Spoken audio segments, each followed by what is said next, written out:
It must be very easy to get people to do your show. Well, I mean, yeah, seeing how we give away millions of dollars, it's yeah. Usually, people are very excited about it. The only hard part for us is, if it's a longer one, just the time off work. So, because sometimes when we shoot like Beast games or stuff, it can go for a month. But besides the work stuff, of course. Are there people that haven't been able to do the show because they couldn't get a month off work? Oh, yeah, tons, of course. So we always have even like the day before, sometimes people get cold feet. So if we're doing something with 100 people, we'll usually have 10 backups just because, the I would imagine that the type of person that would do your show would have a job that they could quit. Well, yeah, I mean, I guess it depends, right? Whether it's the YouTube channel where we're, doing, 100 families compete for $250,000, or it's Beast games where they're competing for $5 million. The $5 million, people are way more excited for. Some of the, the YouTube videos, it's not as grandiose. Where they're like, I don't know if I want to lose my job for a 1% chance of winning $250K. So, well, how many people when you do Beast games? How many people are competing? So the newest season we just shot, we grabbed one person from every country on Earth. So it was around 200. Whoa. Yeah, which was actually pretty cool because you would put them in these crazy games, and you'd see how someone from the Asian, Pacific countries would react versus to someone in South America, and they play and think so differently because they have such different upbringing. So it was really cool. Did you have to? I mean, you must have had to thoroughly vet these people, right? Make sure they're not insane. Make sure you don't have a serial killer. We do the psych and background checks, of course. No. How do you get that information if you're going? I mean, if you have, how many countries are there? First of all, it's 190. We went off of whatever the Olympics do, so it's 100, something around 200. Yeah, plus or minus a couple. So some of them have to have some shitty infrastructure. Oh, I mean, I think one of them has literally 40,000 people living in it. It was what is it? Not the. It's something Sea Islands, not the Cayman Islands. But some island country. And yeah, I was like, wow, my town, which has 100,000 people, is 2.5 times the population of your country. Well, I was joking with the contestant because I was like, if you win the $5 million, you could technically give a $200 dividend to every single person in your country. It's that crazy. That's that little people living there. Wow. Yeah. That's the kind of country I wonder if you could buy that country. I mean, the GDP is probably, couple $100 million if I were to guess. So. Someone like Elon or something like that could buy Not a even country. Elon. There's probably thousands of people in America that could. I mean, I feel bad. People from that country listening. We didn't say the country. Okay, true. We're good. We didn't say it. Exactly. It's not yours. They should know what they are. Yeah. They're a country of 40,000 people. That's just what it is. Nothing wrong with that. But it's it is weird how many countries there are, and if you've got a person from every country, what are the odds you're going to get good data as to whether or not they're a criminal? Well, that's why, I mean, if you saw our budgets on what I have to spend on casting those people, it was ridiculous to be able to get them all. Because basically what we did is we grabbed multiple options for each country. And what I was worried about is that the contestant from blank country would suck. And then the country would be like, Jimmy, you hate us and you purposely picked this, absolute moron. So we would pick 2 or 3 from each country, and then we let people from those countries vote on who should compete. So it wasn't even one. I had to get multiple from each. So I think I ended up spending over $1 million just on, aggregating and casting and background checks and everything, and then putting it out there so people could vote on it. But that way, whatever, like Georgia and Europe, if that guy's an absolute moron, it's on them. They picked him. Right. That's actually very smart. Exactly. How did you come up with the concept for the show? First of all, how the fuck do you have time to do that show as well as do your YouTube show? Yeah. I just don't sleep much during those because Beast Games basically is 30 days of just, 18 hours a day filming. And so for people who might not have heard of it, it's essentially the largest cash prize of any show in the world. Season 1, we had the most contestants of any show in the world and the largest sets of any show ever to exist. And I was just like, what if you take a reality show, but you just ramp everything up to the absolute maximum? And season 1, we gave away $22 million just in one season, right? And, some of the biggest game shows in the world right now give away $250,000. We're giving away $2 million every episode. Yeah, look at that. That's wild. All those people. That's so crazy. That set's amazing. Yep. Dude. And then we build a city, and so also holy shit. My whole thesis behind it with this is when you watch these game shows or reality shows, there's a lot of takeaways, and after the show they'll put people in a room and they'll be like, hey, talk about what happened here, and it's intercut. And I was like, well, what if we just have 1,000 cameras and we just let people be themselves and we kind of just show it in real time. So we also, like in season 1, we broke the world record of most cameras ever used in any production of any movie, show, anything ever. So like this set right here, there's over 1,200 cameras in there. And the most that room is so big. Yeah, it's bigger than the football field. And so there's 1,000 contestants. We have to have an A cam on all of them. So there's like a pole on each of the platforms on them. Plus there's hundreds of cameras in the roof and blah, blah. I think there's over 1,200 here, which outside of this, the most ever used in a production was 400. So like I literally had to, and this might seem insane, but this is why I think the show appeals to quite a few people, because normally in a show, they would have a story producer walk up to you, hold a camera and be like, all right, you got 3 minutes. You're kind of the bad guy. Say roughly along these lines, almost basically put words in your mouth. And then they'd go like person to person with like one camera. Whereas I go on the microphone, I go, say whatever the hell you want. We're recording you for the next 10 hours. I don't care, right? And you all have a dedicated camera on you. So then instead of like putting words in people's mouths, they can just do whatever they want. So do you have someone who actually has to go back and watch all that footage and edit it and then put it all out as a show? Yeah, exactly. Well, this is why. How many people do you have doing your editing? That season, over 150 editors worked on it. Yeah. Holy shit, it's crazy. man. And that's obviously why people don't do it, because it's like basically we had to spend millions of dollars in cameras. It was the world record for most cameras ever used, which then we also broke the world record for most camera cables used, because it's 27 miles of camera cables. Broke the world record for largest control room. Each of these is millions of dollars, and you have to bring in millions of dollars of extra editors. And so next thing you know, to take it from 10 cameras where you just essentially put words in people's mouths to unlimited cameras, and they can do whatever you want. You can show who they actually are as opposed to what you think they should be, right? With the story producer, it costs a lot of money. It's a lot of effort and time, but it shows through in the final product, because now, you get more natural, like less scripted things when people are just themselves. You have a great ability to like see the big picture, and a great ability to put together things regardless of what the budget is, like regardless of how much money you're going to make, to do the best product. Like, I always thought that about you when you first started doing your YouTube show. I'm like, the amount of money and time and effort involved in this is like above and beyond what most people are willing to do. Yep. And it's way more than a traditional television network would ever do, because a traditional television network would look at the upside. They would look at the money, and they would go, we're going to spend X amount of money to make it this much better, but if we just take it down a couple of notches, we save 80%. Yeah. And they would do that. But you're like, can we make it even cooler? Let's put all the money back into the show. Exactly. Which is very risky, man. Because not just very risky, it's just you have great foresight. Like, you really see the big picture of it. Obviously, you have the #1 show in the world. Like, you have the most watched show on Earth. Your YouTube show is the most watched show on planet Earth.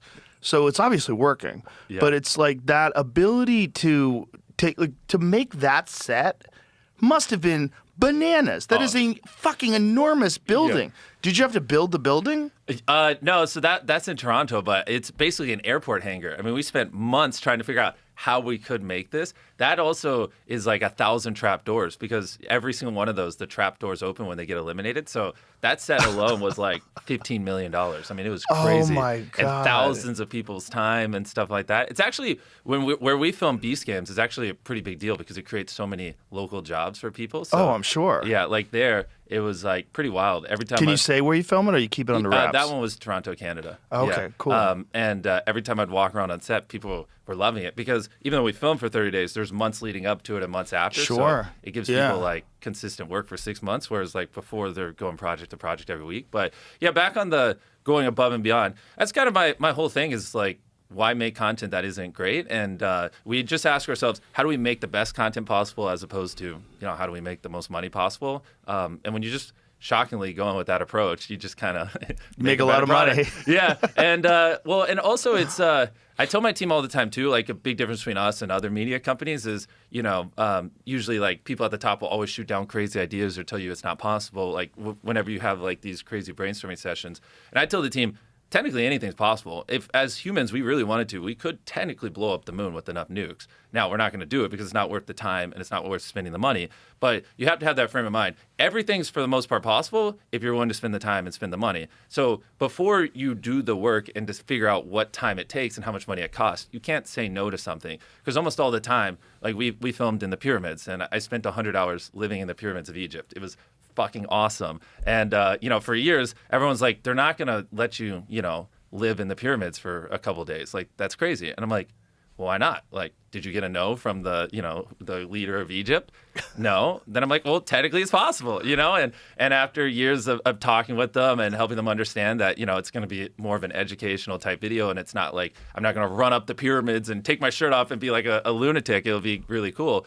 Eventually they came around to it and they loved the video and it worked really well. And it's literally like I could go anywhere in the pyramids for 100 hours. I went all the way up to the top of the middle pyramid. We went underneath it. It was really cool. And I tell my team, it's like, even some of my most veteran people, when we get these crazy ideas, their default reaction always is to go, I just don't think it's possible. And I go, look, it is. Sometimes it's just time and money, And is it worth the effort? The pyramid one must have been nuts. Oh, it was crazy. It was one of my favorite videos. Is that your first time ever being there? Yeah, actually it was. And so that made it even more special because I was learning things at the same time as I was just walking around. And I'm going to be honest, it was like a year and a half ago and it's all a little fuzzy because I was so tired. I was just walking around all night. But it was pretty crazy and surreal. And then going down into, what's that tomb called where you go down the ladder and a couple hundred feet? Underneath the pyramid? I don't know. Is that Osiris's shaft? Yes, Osiris's. Yeah, and then it was flooded and swimming around under there. It was pretty wild. Yeah. Wow. I feel like you should do something like that. 100%. I need to go there. I've been talking about going there for years. For me, it's just a time thing. My time is, I have so many different jobs. It's not like one all-consuming job like you have. Yeah. With me, it's commentary for the UFC, doing stand-up comedy, doing the podcast, and also married with children. It's I have a lot of responsibilities. So it's tough to just jet off for really, ideally, if you're going to go to Egypt, I feel like you should go for 10 days. Yeah, I feel 100%. like at least 10 days. Do you think I feel like they maybe honestly realistic 5 days you could do it. And I'm curious though if they'd let you just do a video where you walk around and go everywhere because I wonder. Yeah, because I've talked a lot of shit. Exactly. So without saying it, I'm kind of implying I don't even know if they want you there.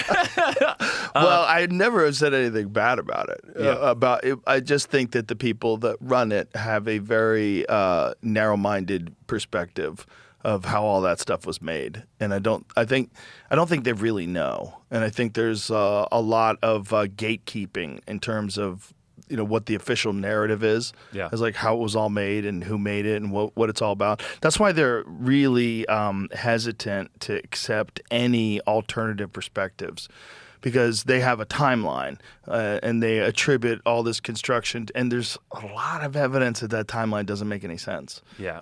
Did you check out the Sphinx? Yeah, and you can go underneath it and go in that little room. Yeah. Did you do that? Yeah, which that's the stuff I feel like it would mean even more if you did. You've talked to Dr. Zahi, right? Mm-hmm. Yeah. Did you have him on the show? Yeah, I had him on the show. Yeah, okay, good. Yeah. And so he's obviously the guy, so you should just call him and see. Yeah, I'd rather go with somebody else. I'd rather. I didn't listen to that episode. I'd rather go hang out with one of the historians that I know. Graham Hancock? Yeah, Graham Hancock would be the perfect guy to go with. Yeah, you and Graham Hancock walking around, oh boy, there'd be some crazy stuff said. Yeah, well, whatever happened in that part of the world during that time frame is pretty spectacular. And it's kind of amazing that no one has ever achieved anything even remotely similar to it since. Yeah. And it's at least 4,500 years old. And that's just a guess, though. They really don't know. Yeah. It's a crazy place. The fact that you got to film a show there is nuts. Yeah. I love how you call it show, and to me it's just a YouTube video, but it's just funny. It's a show. Yeah, I know, of course. And it makes sense because you do stuff with the UFC, and in your world, a lot of it's called shows. But I mean, whatever it is people are watching it. Yeah, at home. I know. It's just funny to me. I haven't heard it called that in years. But yeah, that one was crazy. And I mean, one thing that I'm really proud of that we did for season 3 of Beast Games, which I in hindsight, I'm not even sure how this one we pulled off. So I want to see your reaction to this. Okay. So basically, the finale where we have the $5 million, we have the final contestants. We filmed it in the Roman Coliseum. Whoa. Yeah, we crowned the winner of season 3 with the $5 million cash prize in the middle of the Roman Coliseum. played the first game there in over 1,000 years. Wow, yeah. That's crazy. I know. I'm so grateful. I like we just filmed that too, so I'm like coming off the high, and I just like it almost makes gives me tears. Like what we shot was so cool. We had like a live orchestra at like the top ring up there too. So like as the game got dramatic, we would have them like play louder music and stuff. It was like so surreal. Like there's multiple, because I've done really crazy things in my life, but there's multiple moments during that where I'm just like looking around in the middle of the Coliseum as we're like filming this show, and I'm like this doesn't feel real. It was pretty wild. It doesn't feel. I mean, I went just to visit a few years back, and it didn't feel real. It's so strange to imagine like what that was like. Yeah. You know, how many thousand years ago? What year were they doing the games in the Roman Coliseum? I would guess 1900 years ago. So, I mean, what the fuck was it like being in there while that was happening? And imagine when they flood it and they'd have the ships in there. It's like, whoa, I know. Crazy. I know. And it's nuts that you could go walk around it and just try to understand, like, this used to be a place where people used to go to see people die. Yeah. They used to see people get hacked to death by swords, to see people get killed by lions. Yeah. Like, what the fuck was... Well, it's also interesting, too, because I did a lot of research, before we filmed there. And it also did a good job of, back then they had, like, the hierarchy and, like, the nobles people would sit at the bottom and the poor people be at the top. And it also played, like, a good role of, like, showcasing unity, even though there are all these different people from all these different, economic statuses. They would all be in the arena there, but also remind them where they are. And there's, like, so many political implications of it, too. Yeah. And so just everything about it. Like basketball crazy. Games. Right? Who gets courtside tickets? I didn't even think about that. Yeah. Jack Nicholson, courtside tickets. Or Jay-Z famous or people. Yeah, courtside tickets. True. Yeah. I mean, it's the same thing. I think in the Coliseum, though, that was the most dangerous seats because, like, there was a couple of incidents, I believe, when either a lion or a tiger leapt up and got a hold of some people. Yeah. Well, I didn't hear about that, but when I was walking around, they would have the, emperor, like, seat right there, and I was like, man, if I was the warrior, I could throw a spear at him. Like, this is a killer view, but like, how did no one ever just kill this guy? Right. I was like, that's all I could think about. It's like, this is a little too close to the battlefield. How close is it? It was like, 4 rows up. It wasn't like anything too crazy. But like, there's like, obviously walls when you're walking around, like little walls. So you can't just, walk into the stand. So they're like kind of trapped in the arena, but it was definitely within spear throwing distance. I wonder how long it took to build that place. Because when you're walking around, you're like, this is an epic piece of real estate. Like you guys built like an insane structure, and they did it, almost 2,000 years ago or whatever it was. Yeah. So it took 8 years to build. Wow. From AD 72 to AD 80.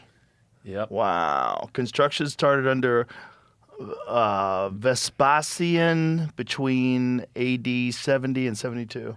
It was completed and inaugurated under Emperor Titus around AD 79 to 80. So the main build phase lasted roughly 6 to 8 years.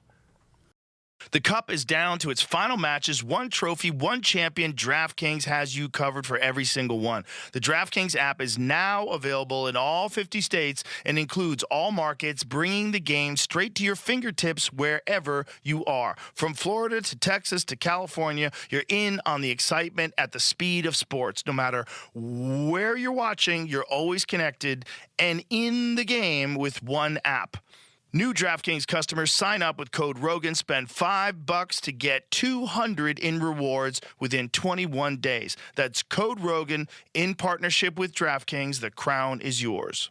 Bet with DK Sportsbook. Gambling problem? Call 1-800-GAMBLER. 1-800-MY-RESET. Connecticut, call 888-789-7777 or visit ccpg.org. On behalf of Boot Hill Casino in Kansas, bet tax pass-through may apply in Illinois. 21 and over. Void in Canada. Event contract trading with DraftKings predictions involves risk of loss. Availability varies. Bet to get bonus bets that expire in 7 days. Trade to get $50 in predictions dollars that expire in 1 year. Issued every 7 days via click-to-claim for 21 days. One non-withdrawable reward redeemable. Predictions offer void in New York. July 19th. Terms at dkng.co/audio.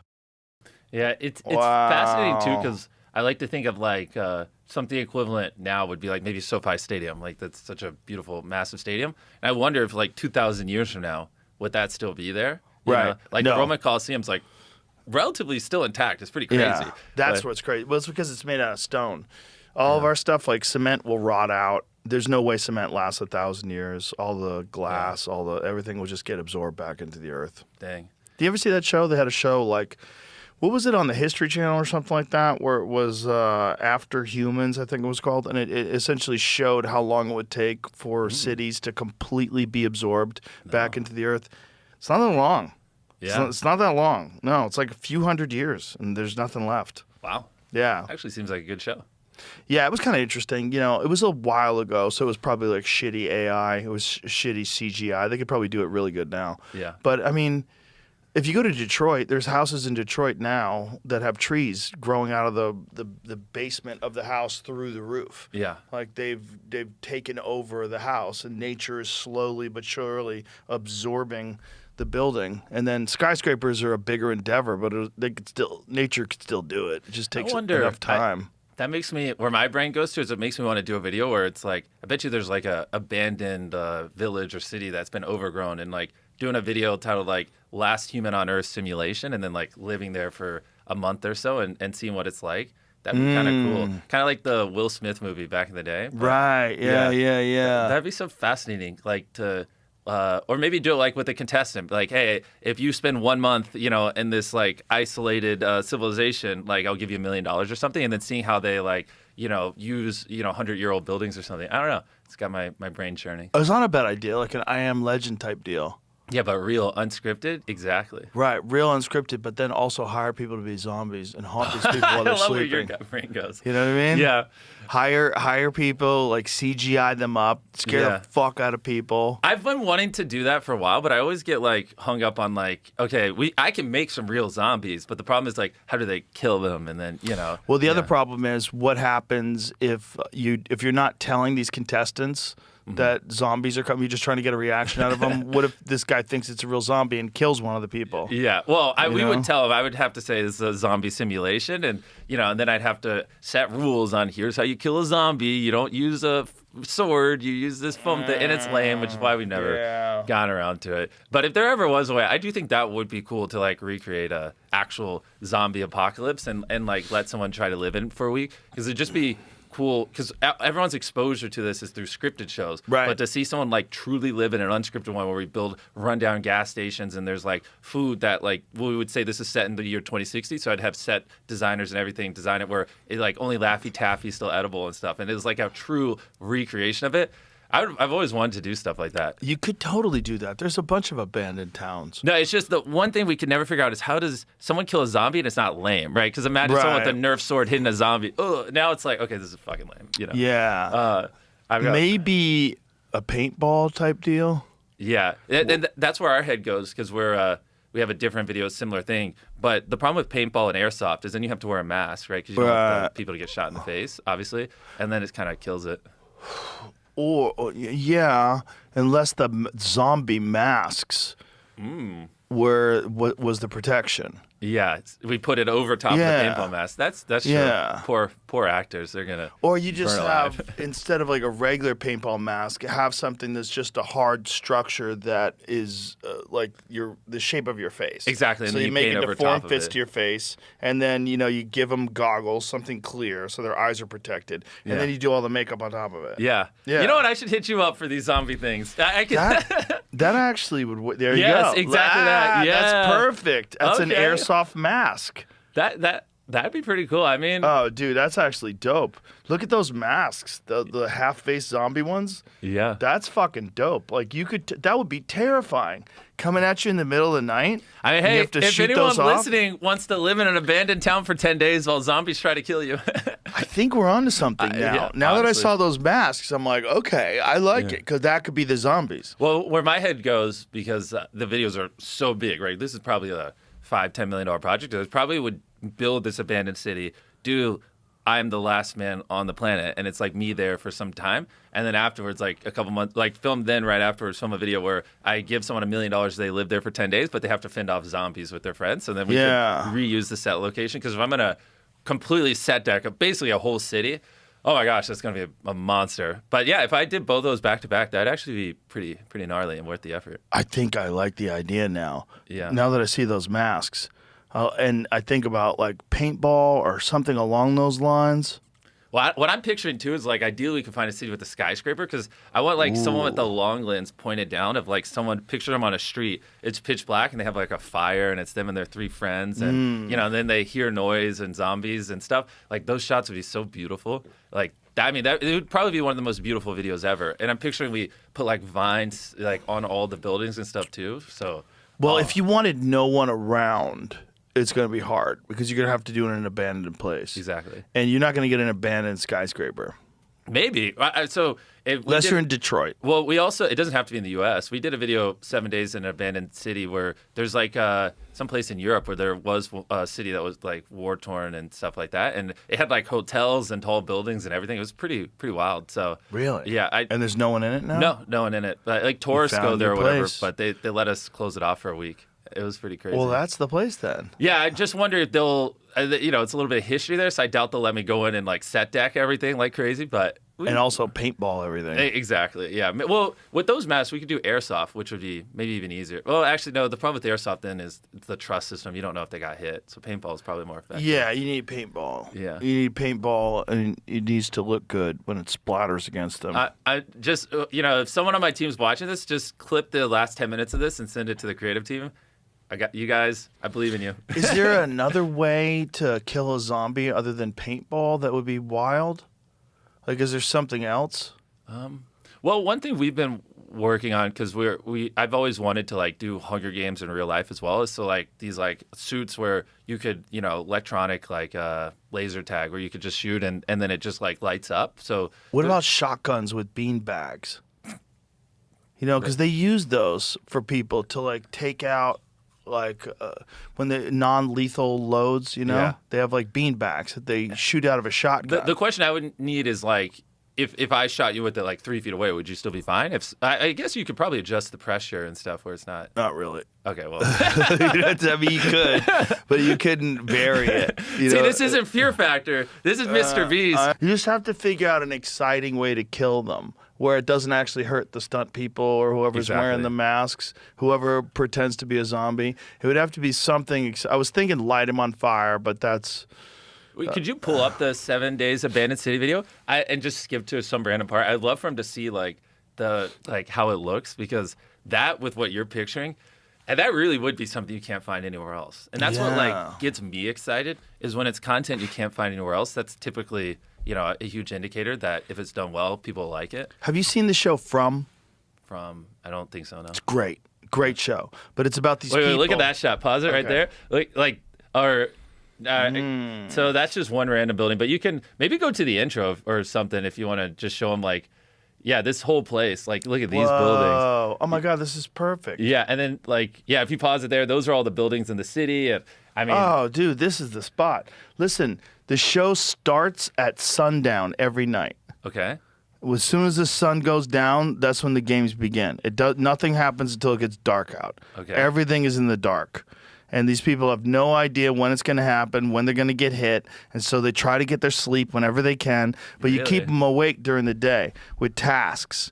You keep them away. So during the day, they have all sorts of materials, they have supplies, they have all sorts of things, and they have to figure out how to protect themselves, how to develop shelter, alarm systems for when the zombies are close. You give them, really? Yeah, give them time to like figure out stuff to do to keep the zombies away, and a limited amount of materials that they can work with, and just let these people get creative in their ingenuity. But then you keep so that they'll be busy during the day, so they're not going to be able to sleep.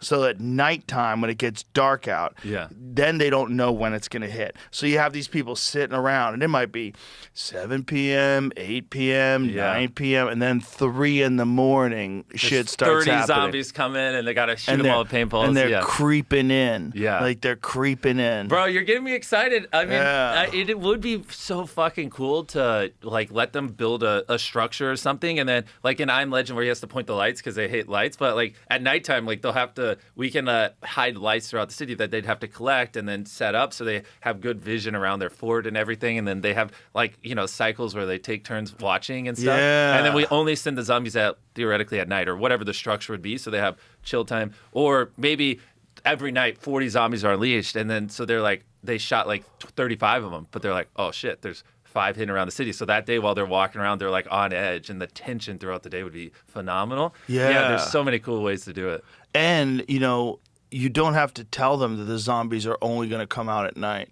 Yeah. Just have it that way. I'm excited. We need to stop talking about this because I'm going to leave and go film it right now. And then I'm fighting the urge to go call my team. You also, with the zombies, they can come out in the daytime. These people don't know because they never do it. True. Like the first 5 days, it's only at night. Yeah. And then day 6, exactly. Boom. So people get snatched up in the middle of their house. Oh This my God. company we used before as Gel Blaster. It's almost like airsoft, but it doesn't hurt as bad. Oh, it shoots water? And these vests that they have set up are sensors, so you can almost like what you're saying. It's like VR, laser tag. So it lights up when you hit it? Yeah, and there's like a whole talking system that says like you have this many shots left, you have this much energy Can we see a left. video? Yeah. Yeah, this is them wait. Is this a playing video? it. We did this at night at somebody's house. Oh, you did? Yeah. When did you do this? A couple months ago. Oh, nice. I don't.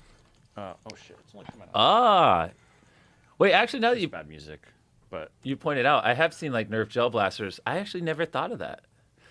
so Yeah. you could just redo the suits so that it makes sense. Yeah, for your and then video, reskin the guns because those look a little lame. Yep. But yeah, that would be. It's kind of but lame. it already exists. I kind of like shotguns with beanbags. I Let's think fuck we people all up. can easily picture the aesthetic you're looking for. I have to find the blend between Joe's like recreation of this video and like what I could actually do. But I actually am more inspired than ever. I think it's very doable. It's very doable. You just have to figure out a way to make it exciting, but still not hurt anybody. Exactly. That's really not it. hurt the zombies. You'd have to like armor these people up somehow.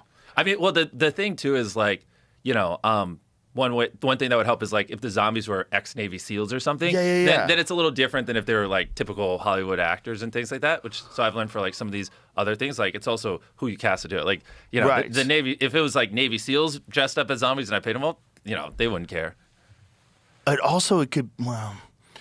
could be like a zombie army, like an army. Some army somewhere got taken over and turned into zombies, Yeah. and those are the people you're fighting against. So you could put them with like plate carriers on, and Yeah. you could armor them up a little bit so they could take some hits. Have some lore behind it. Yeah. Yeah, it would make sense too.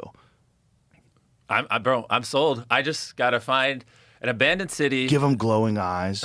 And that's the only way you know they're This whole out there. podcast is gonna be Joe helping me figure out how to do zombies. Dude, it would be fucking terrifying. It would be Imagine just awesome. people that are in like this city. There's no lights. There's no electricity. And then at nighttime, it goes dark. And maybe they have flashlights, but each flashlight only has like 1 hour of battery life. And so you have to like judiciously use that flashlight throughout the evening To shine it You're like, around. Shut it up, so you give them like a little extra tension that the flashlight's gonna die because you only have 1 hour of flashlight battery. Yeah. And then you see these red eyes, like you give them like a slightly glowing red eye, Yeah. and that's how you can find the zombies. True. That would be cool. Yeah. And so then you just look out into the woods. Yeah. And I can see the fucking eyes, man. You see the eyes. That would be crazy. Yeah. And the other thing too would be because I go to like how do we execute it? We could do it too where like there's like every day at like a certain period we pull off all the dead zombies which are humans and we just swap them with like I can have recreated versions of them there. So there's like actual zombie bodies like piling up and things like Right. that. So as the video progresses, they're like literally stepping over like mannequins that are set decked identically how the people were, so when they die, and then they're just like literally stepping on zombies as they go building to building, that'd be crazy. That would be crazy. And actually, because if I put $1 and million, you can make chalk outlines around the zombies, so you can identify the fact that this one's a dead zombie. or no, don't. Yeah. Screw it. Let that be the fun part. But then if we put like a crazy prize on it, we could do, you only get the prize, or maybe the prize is split amongst everyone who survives the whole 10 days or whatever. And then it's like to really build up like this crescendo at the end, we could have it where the final day there's a massive invasion coming or something. So it's like the whole time It's what if like every day more and more came? So day 1 it was 10, day 2 was 20, and then 50, and then I'm like, we're gonna have 400 zombies come on the final day. So the whole video they're prepping for this like Game of Thrones type invasion. Not only that, but the people that get killed by the zombie, we think they're out of the game, but they actually become zombies. Ooh. So when you think you won at the end, now the final game is you're competing against the zombies. The zombies who can't win because they're already dead, but they know can you're make for it. you lose. Yeah, and they know you're for it. What would actually be even crazier is if instead of, maybe we have Navy SEALs as the zombies, but also what if the contestants are like ex-Navy SEALs too, so they have like real strategy and stuff like that. That would be cool. Just get the most badass people that you can get for this zombie thing, like survivalists, martial artists. Exactly. Like, yeah, that would be crazy. Dude. Actually, that's not bad. Like, a UFC champion, Navy SEAL, Taekwondo, blah, blah, blah. And it's like, all right, what happens if you put 6 experts in different fields together and simulate a real zombie apocalypse? Right. You have 50 acres of this abandoned city sealed off. We set decked it all. And every day, a wave of zombie that gets bigger and bigger until the big crescendo at the end hits. And if you survive it all, you split $1 million.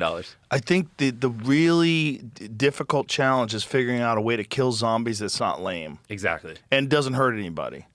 Actually doesn't kill people. I love how that's your second thought process, but of course, But it has to, because if you're hitting them, even with the gel soft, it look kind of cool, but it's like pew, pew, pew. Exactly. Pew, pew, pew. No, it's got to be ba-bang, ba-bang. And I could add those sounds in post, but we're big fans of practical, so I'd have my team take apart the guns and see if there's some way they can make it, even though it's shooting the gel, like make it go bang, bang, and then add like the effects, and we'd have to reskin the guns to look like real guns. And it would have to be it doesn't have to look like real guns, because it could be a gun from the future. You know, but that's lame. When you think of zombie apocalypse, you think it has to look like a gun that they grab from some dude's safe that they found in a house, right? That's what a zombie apocalypse is to me. Yeah, I guess. Yeah.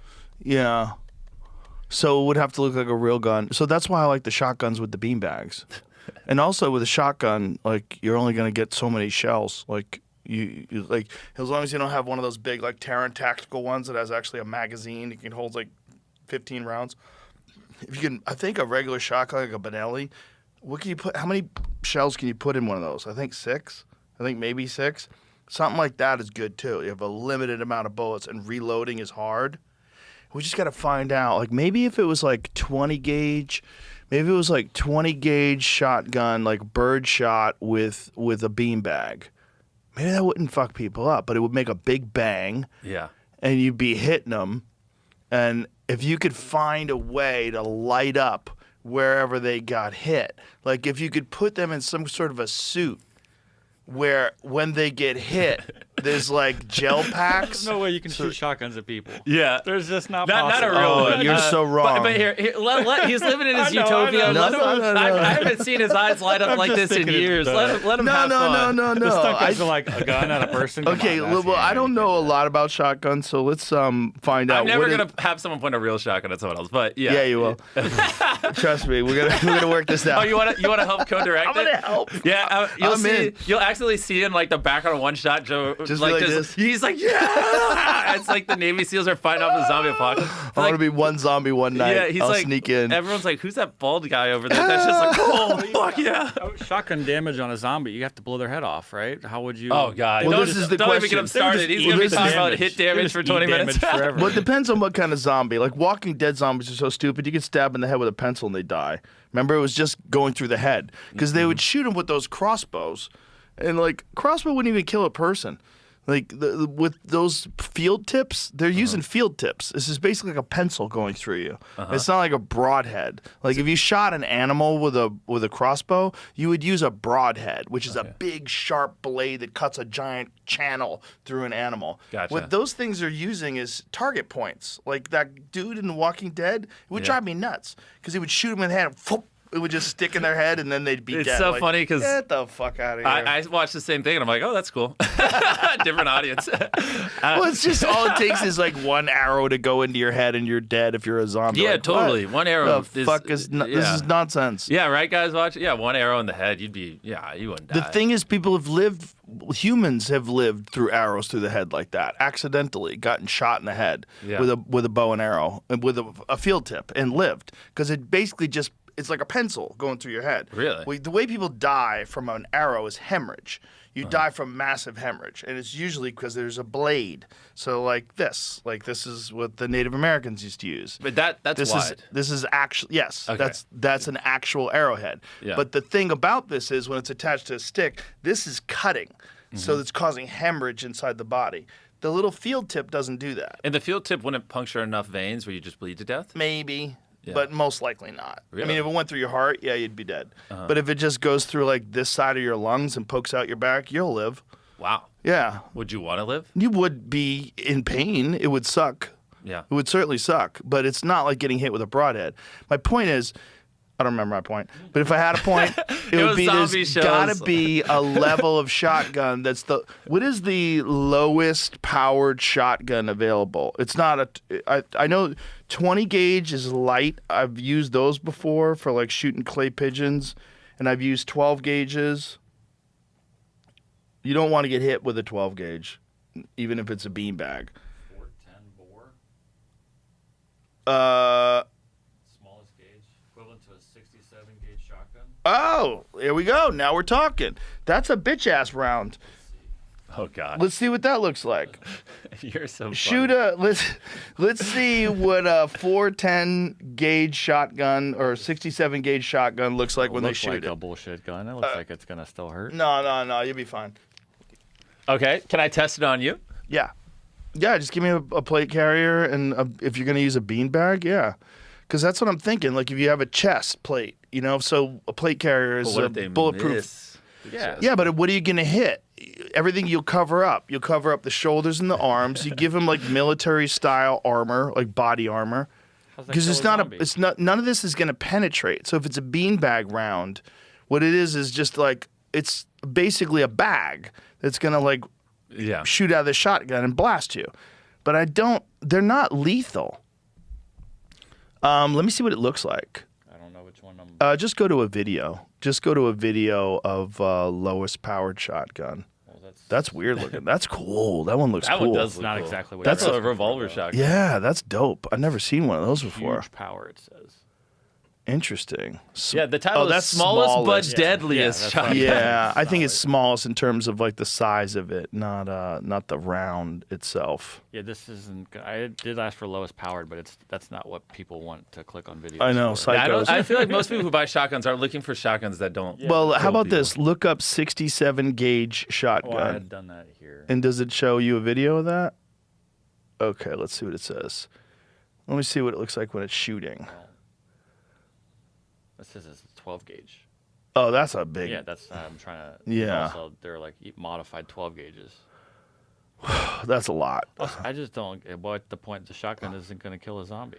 Yeah, but it could in this game, You have to Jamie. I know, but you have to get so close to get a fucking headshot or whatever. So it's more fun to like get snipers and grenades and. I don't know if you have to Throw use knives. headshots. This little kid's gonna shoot a shotgun. Yes. So okay, let me see. Can you give me some volume? Let me hear this. Back that up a little bit.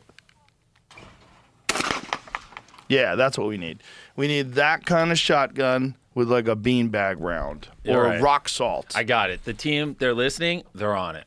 Yeah, something where it makes an impact. There's a sound like a gun going off, but you can't really kill anybody with it. Yeah. This is totally possible, dude. You'd have to have like very strict safety protocols in the set, though, because one of the things when I first moved to LA in like 1994, there was a guy that a friend of mine actually knew who was an actor who was on a set who took a gun that had a blank in it and thought it'd be funny to just put the thing to his head and pull the trigger. And he didn't realize that just the actual air coming out of the gun, if you put it right to your head, is lethal. And he blew his brains out. Oh, my gosh. Yeah, with a blank. He just didn't. I mean, or like the Alec Baldwin situation. And, Yeah, that was actually probably negligence because it seems like there was an error where they were using like real rounds. And then they would take the same guns. They would use like real rounds on a range, and then take the same guns and bring them to set. And they didn't clear everything. Yeah. So I don't know who's responsible for that. I don't know what ultimately came out of that. But you're never supposed to point a gun, even if it's not loaded. You're never supposed to point a gun at someone, ever. In movies now, like if you and I were doing a movie. I'm like so hesitant to this whole shotgun thing. Welcome back to reality, Joe. we're going to be fun. Okay. In movies, you're supposed to, like if I was shooting at you in a movie, I'm really supposed to shoot over here. Yeah. And I think that came out of the movie The Crow, because Bruce Lee's son died because there was something that was in the gun itself. It wasn't even a bullet that killed him. It was like there was a particle or something that hit him from the blank. When there's effects and CG and everything's so good now too, like you probably don't even have to put a blank in there. You just overlay the sound effect and put the effect in. No one would even be able to tell sometimes too. That's true, but you want something that's scary for the actual people. And the recoil and stuff. Yeah, so it's more real. True. Like a really light shotgun. And I guess even if you know it's a blank, like having a gun pointed at you, as an actor makes you, feel more in the situation too, probably. Well, just rock salt. If you have a really light shotgun, even if it's a 20 gauge with rock salt, it would suck. It would sting. But if you've got these guys all protected, and you could find a way where when it hits them, like you have gel packs on them or something. Yeah. So if you have them all, they're in like these like tattered looking white outfits, right? And when you hit them, there's red gel packs underneath and they splatter. Yeah. And you could, if you get a direct we hit. did something similar when we recreated Squid Games. We put like squibs on them when they got eliminated and blew up. And so, you'd put like little squibs, and then when the sensors went off, it would just, and the liquid would go across their body. Yeah, so you could do that. So if you do that, actually, you could have blanks and maybe a laser sight. Exactly. That's where we went with the Hunger Games stuff, is laser tag, and then it would just trigger squibs if you pointed at them, and then maybe in post, like we'd have it track where the trajectory of where the bullets were, and we could just overlay like the lasers or whatever in post, so you could visually see it. But obviously, in the time you were actually filming, practically, it would just be, invisible. You just know if you got hit, if your suit lit up. And it seems like you could sync up a laser tag with an actual blank round. So you can make the boom, and then the laser actually hits the person at the same time. Okay. Right? Yeah. That wouldn't be hard to do, because if you have lasers, you have guns that shoot lasers, that's what laser tag is. That's a pretty simple mechanism. All you would do is have like sort of a dual trigger setup where you have, as you pull the trigger back, you get the explosion from the round going off, and you also get the laser at the same time. And so the squibs go off, you say the boom, and then the squibs go off, and you have it all coordinated together, and then it looks wild. And so then you have these zombies, exactly. Boom, you shoot them, you see splatter all over their chest. The only other thing we have to figure out is, where's this going? Because if it's going on my YouTube channel, we don't usually show gore and blood. So we might have to hit up wherever Amazon. Wherever you use to put fear factor and stuff, because that definitely seems like a more, it's going from like, we're usually family friendly to now this is very rated R, but it's not family friendly because you're killing zombies. Well, you know if something's family friendly or not if you say eliminated instead of killing. So if you're eliminating zombies, that's family friendly. If you're killing zombies, that's rated R. Well, they're already dead, so you're eliminating them. There you go. See, now we're back. See, they're already dead. And like you can tell if like a show's like for 18 plus or like 13 plus, if like before they shoot the person or whatever, if it cuts away, right? And like there's all these little things. Not that we even do anything. This could be wild. I mean, this could be if some streaming platform was like, yo, here's whatever, a blank check, just make it happen. Oh my god, Amazon should do it. They need people over there anyway. Yeah, or really, even Netflix, anyone. Really. Yeah, like it's the biggest no-brainer in the history of ever. Like the fact that no one's recreated this is kind of absurd when you think about it. But it's also like if traditional, independent of like the shotgun stuff you're talking about, if like a traditional people with traditional worldviews did this, it'd be so stringent and structured and stuff like that. Whereas like if we did it with like the Beast Games mindset, where it's just like there's cameras everywhere, they can truly do whatever the hell they want, and it's not like this like guarded thing, and it's an actual abandoned city. Oh my gosh, it would go crazy. Now we need a task. We need a goal. The goal would be survival. Right, but maybe survival while you're trying to accomplish something. Okay. Well, then this is like a mechanism that usually would work well, is the tasks every day will grow the prize pool. And if it's on a streaming platform, then the prize pool could be crazy, right? It doesn't have to be $1 million. It could grow to 10 million theoretically if they weren't being cheap. And so then it could be like every day, if you complete the task, I put $1 million in the prize pool. Each episode's one whole day. It's 10 episodes, 10 days. And so they could technically grow the prize pool to $10 million. You put some like, the UFC people and like, Navy SEALs and like these hardcore people, and you tell them like they could potentially share $10 million, bro, they would be trying their butts off those 10 days. The footage would be crazy. I mean, they would probably be like practicing during the day, like their rotations and everything on like holding off zombies. That would be really cool. Yeah, they would run training routes. Exactly. It's really interesting. We'd have to figure out how the zombies get them. Because you don't want physical conflict between the stunt people, the zombie people, and the contestants. You don't want them to actually fight. Exactly. Right? Yeah. So, like, we'd have to have rules as to what... It would probably be... In my default intuition is if the zombie just purely touches you, then you're just dead. Like, we wouldn't be able to take it any further than that. You know. But if they, like... Right, like 28 days later zombies. All they have to do is, like, scratch you. Yeah, or fucked. breathe in front of you. Yeah, exactly. Yeah. But in this case, if they touch you, that way it's not like the Navy SEAL, like, pushing and flipping them off, like, because if you went to push them or touch them, then you'd be out. So people would be keeping their distance. But even then, it'd get pretty crazy if they're like, because they would run and there'd be chase scenes and stuff. So honestly, like, I know some great stunt choreographers like Ken and a bunch of other people. I would just call them and be like, yo, how do I do this? And they'd probably be like, oh, here's how I would do it or whatever. Dude, this could be mad. Yeah. This could be a mad show. To set the stage, it's like abandoned city, dozens of acres, sealed off. Like I could literally build like a wall around it, so the SEALs and whoever the contestants know, like this is the edge. They're walled in, and then they're walking around, and then we have some of the best set designers in the like world come in, and like basically we'd pick a time in the future. We'd say this is 50 years in the future, and they would match exactly what all these buildings would look like 50 years from now. They'd put vines on this. If there's a gas station, they'd go through and like this is what would happen to Doritos 50 years from now. They'd literally mirror it identically across 100 buildings, and then we'd have a helicopter fly in, drop them off, and then it's like every day like we could have like an eagle fly over and drop their task of the day, and in the middle of the city is $1 million. Oh, that's what we could do. The prize pool in the middle, if the zombies touch it as well, then they lose the money. So they're not only defending themselves but also the prize pool. So in the middle of the city, so that's why they have to build a fort around it, and then every day if they complete their crazy task, right, which is distracting them from building their fort, then a helicopter will drop another $1 million on their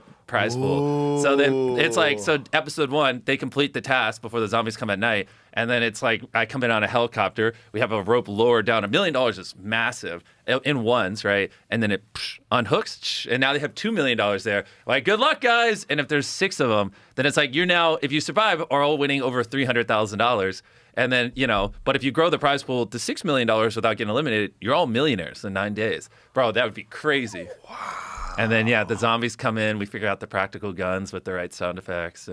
Practical guns, right sound effects, and what entails you getting killed by a zombie. Yeah. Like, how do they... And the other thing, too, to make it fun is if a zombie eliminates one of you, they get 1/6 of the prize pool or whatever. So then now the zombies are incentivized, right, to try to... So then it's like if a zombie touches the Navy SEAL, whatever the way is, it's like, congrats, now you're a millionaire if it's later on. So then, like, as it goes on, things are going to get really tense on both sides, and it'll be really cool. Yeah, dude.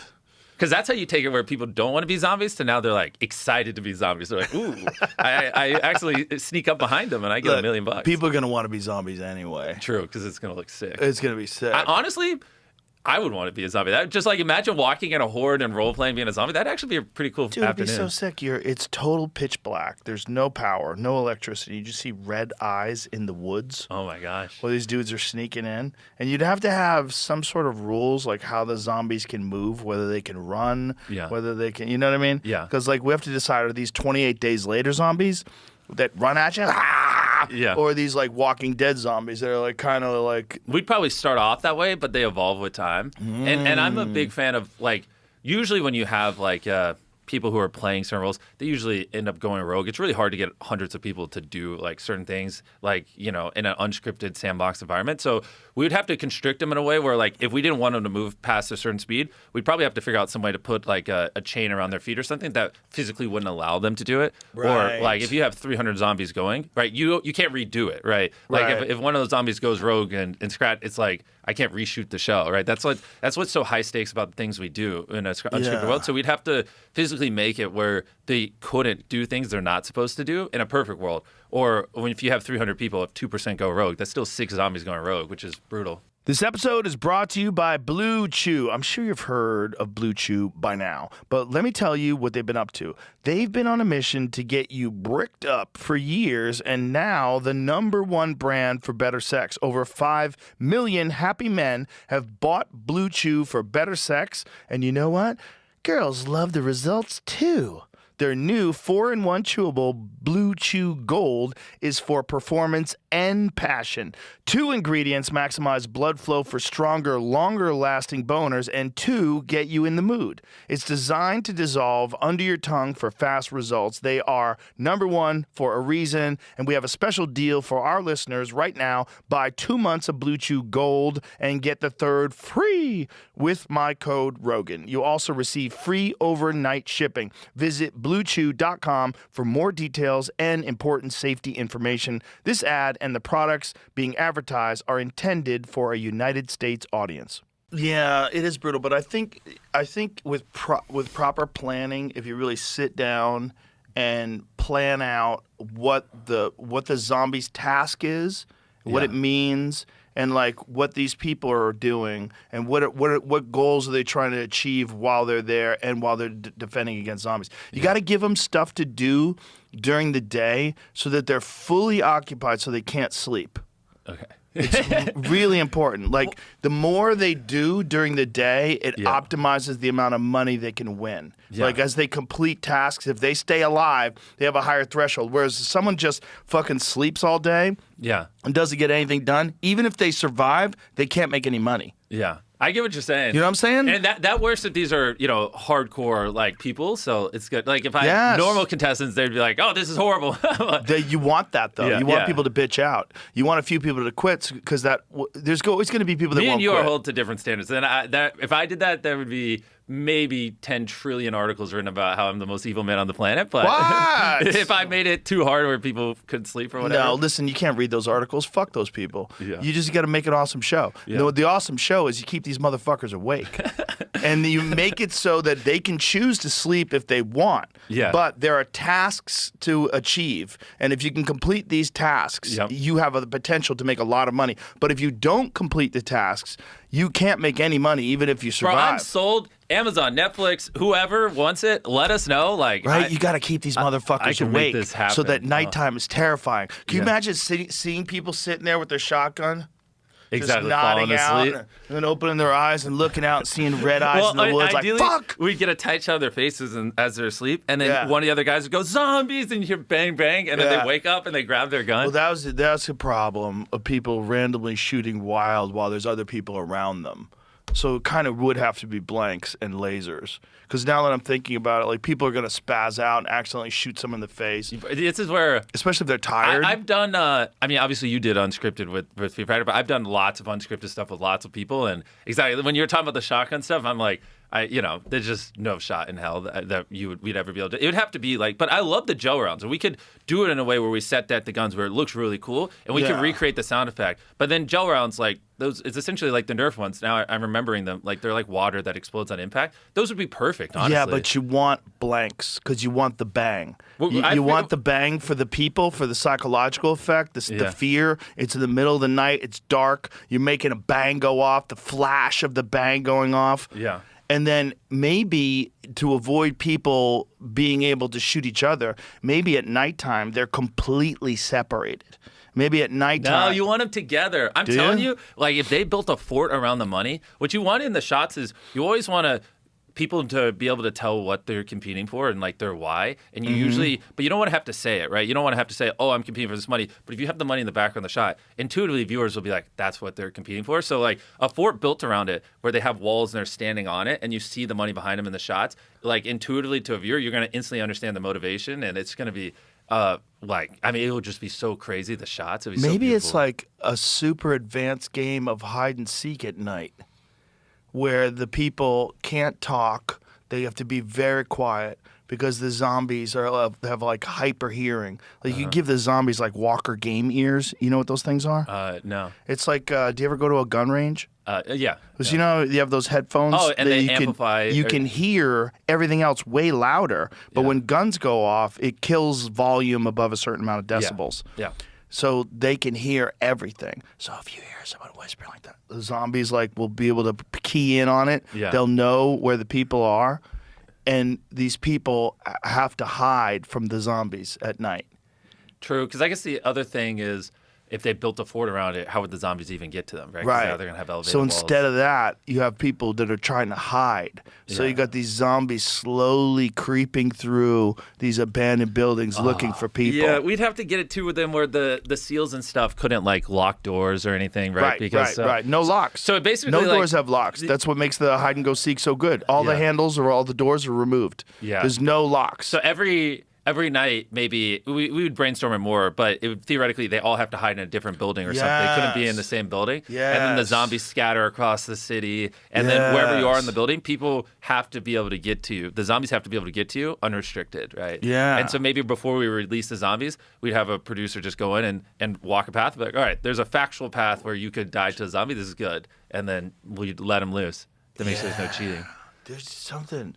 This would be wild. This could honestly, this is one of those things where I say this to my team quite a bit. It's either going to be like the worst show imaginable that people clown on, or it's going to be like the #1 show ever. And there's no in between. Like you don't do this like kind of all right where people are like, I like it. It's either like cringe, we failed, this sucks, or it's like, this is the greatest thing ever. Why did this not exist before? Like The Walking Dead, or what's the HBO show called? The one with The Last of Us? Yeah, The Last of Us in real life. Like, how has no one done this? You know what I mean? Like actual true simulation. And like, if we executed it properly, I really could see it being like a #1 show in the world type thing that people would like. Because also you have to think like the world is ran by clips these days. On like TikTok feeds, Instagram Reels, and YouTube Shorts. And like, it is arguably the most clippable thing ever. Like any 10-second scene of that you could just throw on YouTube Shorts and it'd go viral because it's freaking zombies getting shot at. And you know how cool they can make those masks look? Yeah. I mean, you get a real special effects guy to work on those masks. Yeah. Like one of those experts. Can you search up MrBeast zombies?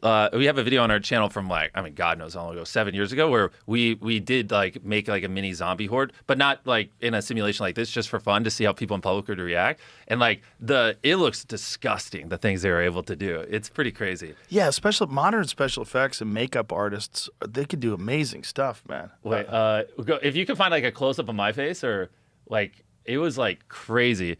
We just brought in people where for they come in? Yeah, like that kind of stuff. Like look at my face right there. Like pause it. It's freaking wild. Dude, you could totally do something like that on the outside of one of those masks. Yeah, 100%. 100%. Exactly. 100%. Yeah, that was really all. That's the look. What yours looks like with like the teeth and everything and fucked up flesh. That is the mask. Exactly. So you take that hard airsoft mask and you put that shit on it. Joe, the problem is I want to go work on this now. We got like you're gonna be like so. It's funny. I have this thing where. This might sound like crazy to some people, but when when you feel your heart rate get elevated, when I talk about an idea and I can feel my heart rate get elevated, I'm usually like, that's a good indicator that it's like a good idea because it means I'm getting like, dude, this excited. is a good idea. Yeah, I know. I can literally feel, or not anymore, but like a couple minutes ago, I could feel my heart beating because I was getting excited.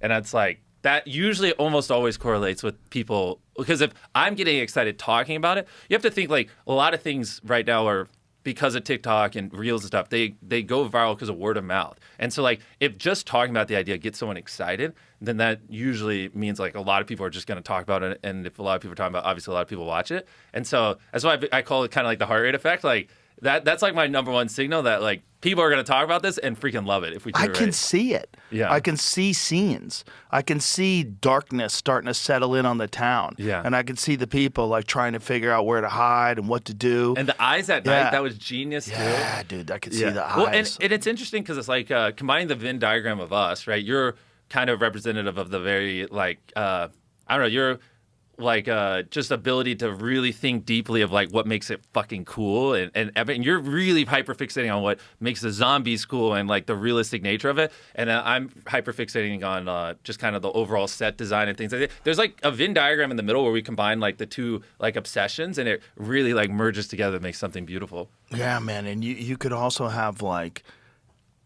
not just zombies. You could have like some other things that are out there too that can get people. Yo, Jamie, can we get 10 days on his schedule? Can he do one of the? Actually no, because you don't need the money. But it would be cool if you were competing in it, because then that would be insane. Yeah, it's too much time. Exactly, I know.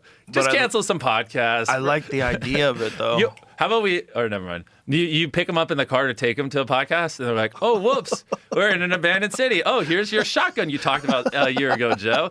Wow, anyway, zombies are coming tonight. What, he's going to leave and not shoot zombies? Come on. Have you ever done Sandbox VR? Is that the one where it's like you just go in and there's random worlds and you can walk around on them? It's a warehouse. You go in there and they have fans and stuff, so it like simulates like the wind. And you go in there and you put on a headset and you put on a haptic feedback vest. And one of them is called Deadwood Mansion. That's my favorite one. Okay. And you go in there and you shoot zombies. You're in a mansion. You're in this like abandoned mansion, and rats come out and zombies, and there's guys in the ceiling. It's fucking awesome. Yeah. You would love it. But you might get some ideas if you do that, because You mean we're co-producing this now. You're too invested. You just spent 34 minutes on a whatever podcast like ripping on it. Well, there's something to it, man. I see it in my head. I'm like, that would be an amazing show. I just see these people like in a parking structure, like setting up, getting ready, and the sun's coming down. Yeah. And they're like, look, we have about 20 minutes of daylight left. Yeah. And you realize, like, God, I'm so fucking tired. Well, I haven't slept. they're like, there's still $200,000 left we could earn today, but we need to start prepping this. And one guy's just greedy as hell, and another guy's like, we're gonna lose if you do that. And they're like infighting and stuff, as we're getting like dramatic, like, B-roll of it from like wide shots, because everything too could be shot really far away. So like it's like lenses are punching in, and so it's not like there's a camera crew on them. And you could have each day when it's tasks, right? So you have to accomplish something, and the more you accomplish, the more money you could potentially make. Each day is an escape room. So every day there's new puzzles to solve, and then you're getting fucking tired because you're not sleeping. Actually, the escape room's a good through way to do the task. It's not like some goofy stuff like move this rock from one side to the other, but like an actual escape room. And maybe the $1 million they win each day is inside so it could be like I drop a volt every day in the middle, and then like you have to do a series of things to figure out the combination that are hard, and then when you solve it, then it goes on the money pile. Have you done many escape rooms? I live in Greenville, North Carolina. There's not like many there. But so dude, I don't... me and my family, we do them everywhere we go. They're fucking awesome, and the best ones are in Vegas. Ooh. They have an It one in Vegas, It 1 and It 2. You're in this. It's fucking incredible. Okay. It's so good, and it's huge. It's like 30,000 square feet, this place. Yeah. And they actually have Pennywise the clown. They have an actor who Yeah. wears the fucking suit and looks just like Pennywise and scares the shit out of you. Yeah. It's amazing. But those kind of people, you could recruit those kind of people to design puzzles and things where people 100%. have to do every day. And then you're dealing with sleep deprivation and people having to work together. And now, oh my God, dude. And I know the perfect people for it. We did, for Salesforce, we did their Super Bowl commercial this year. And in the commercial, I hid $1 million in it. Like basically, if you watch the commercial, just with your computer in the commercial, you can win $1 million. And there's like a bunch of random clues and puzzles hidden through it. And so the first thing it did, took you to a website that just like loosely explained it. Over 60 million people visited that site and attempted it, but it still took weeks for people to find the $1 million. And it was like one of the craziest internet like puzzle hunts ever, because it would like take you to this website, which would take you to this other one where you'd have to call a number, and like it's a 4-hour voicemail. But like at the very end, I would like say like 1, 2, 3, 4, 8, blah blah blah. And if you weren't recording this, you're gonna have to listen to all 4 hours again. Hang up, and then it's just like sending you everywhere. And it's basically like 100 of the most complex puzzles on the internet. And like it took this like group of like really high level puzzle solvers almost an entire month to solve it, even with $1 million on the line. And millions of people were trying it, and there's a whole subreddit dedicated to it. And so I just basically went on Reddit and I got all the most cracked out puzzle solvers in the world. And I was like, if you had unlimited budget, how would you make the most insane puzzle ever? And then that's what they came up with. And it was like, it's like hard to even articulate the steps on it. Like some of it was I don't even know how to describe it. It was like so complicated. Like sometimes there's like a page with like a bunch of buttons on it, like 1 million buttons, but only one works, and like you have to go through and click it all. And so some of them were mundane, and then other stuff is like a paragraph of text, and you have to like use some old language to like decipher the text to figure out what the words were. And so like each puzzle required like a different skill set to like get through it. Wow. Yeah. I could think of all sorts of different things you could have these people do, like during the day, these different tasks, different puzzles that they have to solve. Yeah. There's like languages I didn't even know it exists. So like in the commercial, I'm wearing a belt that just had different colors on it. But if you put the colors in order, it like translates to this thing. And like, I mean, I don't even understand what half the things were, but people were able to figure it out eventually. Like they're just showing me like, oh, this represents Braille, these dots, and so we put them in this wave, and then if you combine it with these colors, and it got like pretty insane. And like, so it all ties back to like the Super Bowl commercial and like every little thing in there. And like one part of the puzzle is you have to find locations on a map, and like in the commercial, I'm hold up a grenade, and it's like a 1 + question mark equals is like whatever, and it ends up being like but the text is yellow, and like it's like a stone was drawing on it, and like it basically meant Yellowstone, and then you put in Yellowstone in like this location thing on a different website, and then it unlocks this, and you had to draw like a circle on a globe. It got like pretty crazy. And, wow. Yeah, I know. Which is why like tens of millions of people attempted it, but it took almost a month for someone to win $1 million. And like there's $1 million on the line, and all you needed to win it was your computer. So it was like pretty cool to see like communities form, and like people are doing like daily like podcasts and updates on it of like what the next like step of the puzzle were. Because what you'll see in these puzzles too is like because we also did one years ago. I love doing these like online scavenger hunts that with just your computer you can win a bunch of money, and you'll see like when one person will solve a thing, and then hundreds of people will solve it right afterwards because they'll go post it on Reddit or they're working in groups. And so it'll be like stand still at like step 42, no one's there. And then you'll just see one person goes on this website that's step 42, and then tens of thousands of people would go there. But then as you get closer to the end, you stop seeing that effect. They start being more secretive and quiet about it. Wow. And so it's pretty cool to see like the psychology of how they do it. You could have these people completely unarmed in the beginning, and the only way they can get guns is to solve puzzles. Yeah, or just find them, right? Because if it's a big enough city, we just go. Well, maybe that's the puzzle. The puzzle is finding guns. Like if there's some sort of a puzzle, and if you unlock that, it'll give you the location of where guns are. Yeah, and maybe and I also think of like fun stuff too. Like we could give them like there could be a gun safe or armory in this city, but it's like they have to like break into it, right? And that could just be a thing that takes like a ton of time. Like so they have to like go find.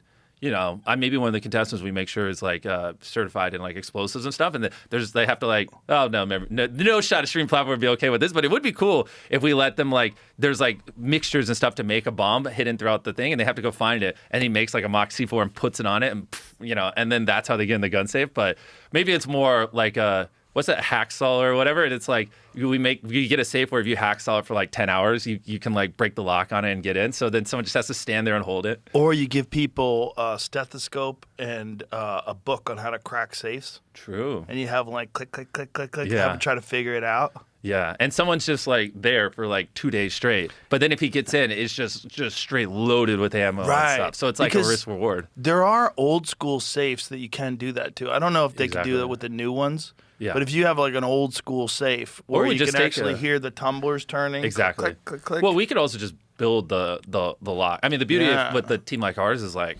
it's possible. Just like get the safe that looks aesthetically how you want, and then just replace the lock, right? And then, just make it so that it's solvable, but complicated. Yeah, that would be cool. Because then it's like, well, I'm a big fan of when they have agency, and so it's like, it's like we could even lay it out there like this will take days to solve. Yeah. And so you could spend days going collecting guns or days making money to grow the prize pool, or you could spend days trying to get lucky on this like safe that is doable, but there's no guarantee you figure it out. And having tons of stuff like that, that's what like makes it interesting too for the viewer, because you're like, I love in these kind of reality shows where a viewer can ask, what would I do? Right. Yes. And that's why it tends to be what like people in families when they watch together, they love like in Beast Games when I offer someone $1 million, but you have to eliminate your friends.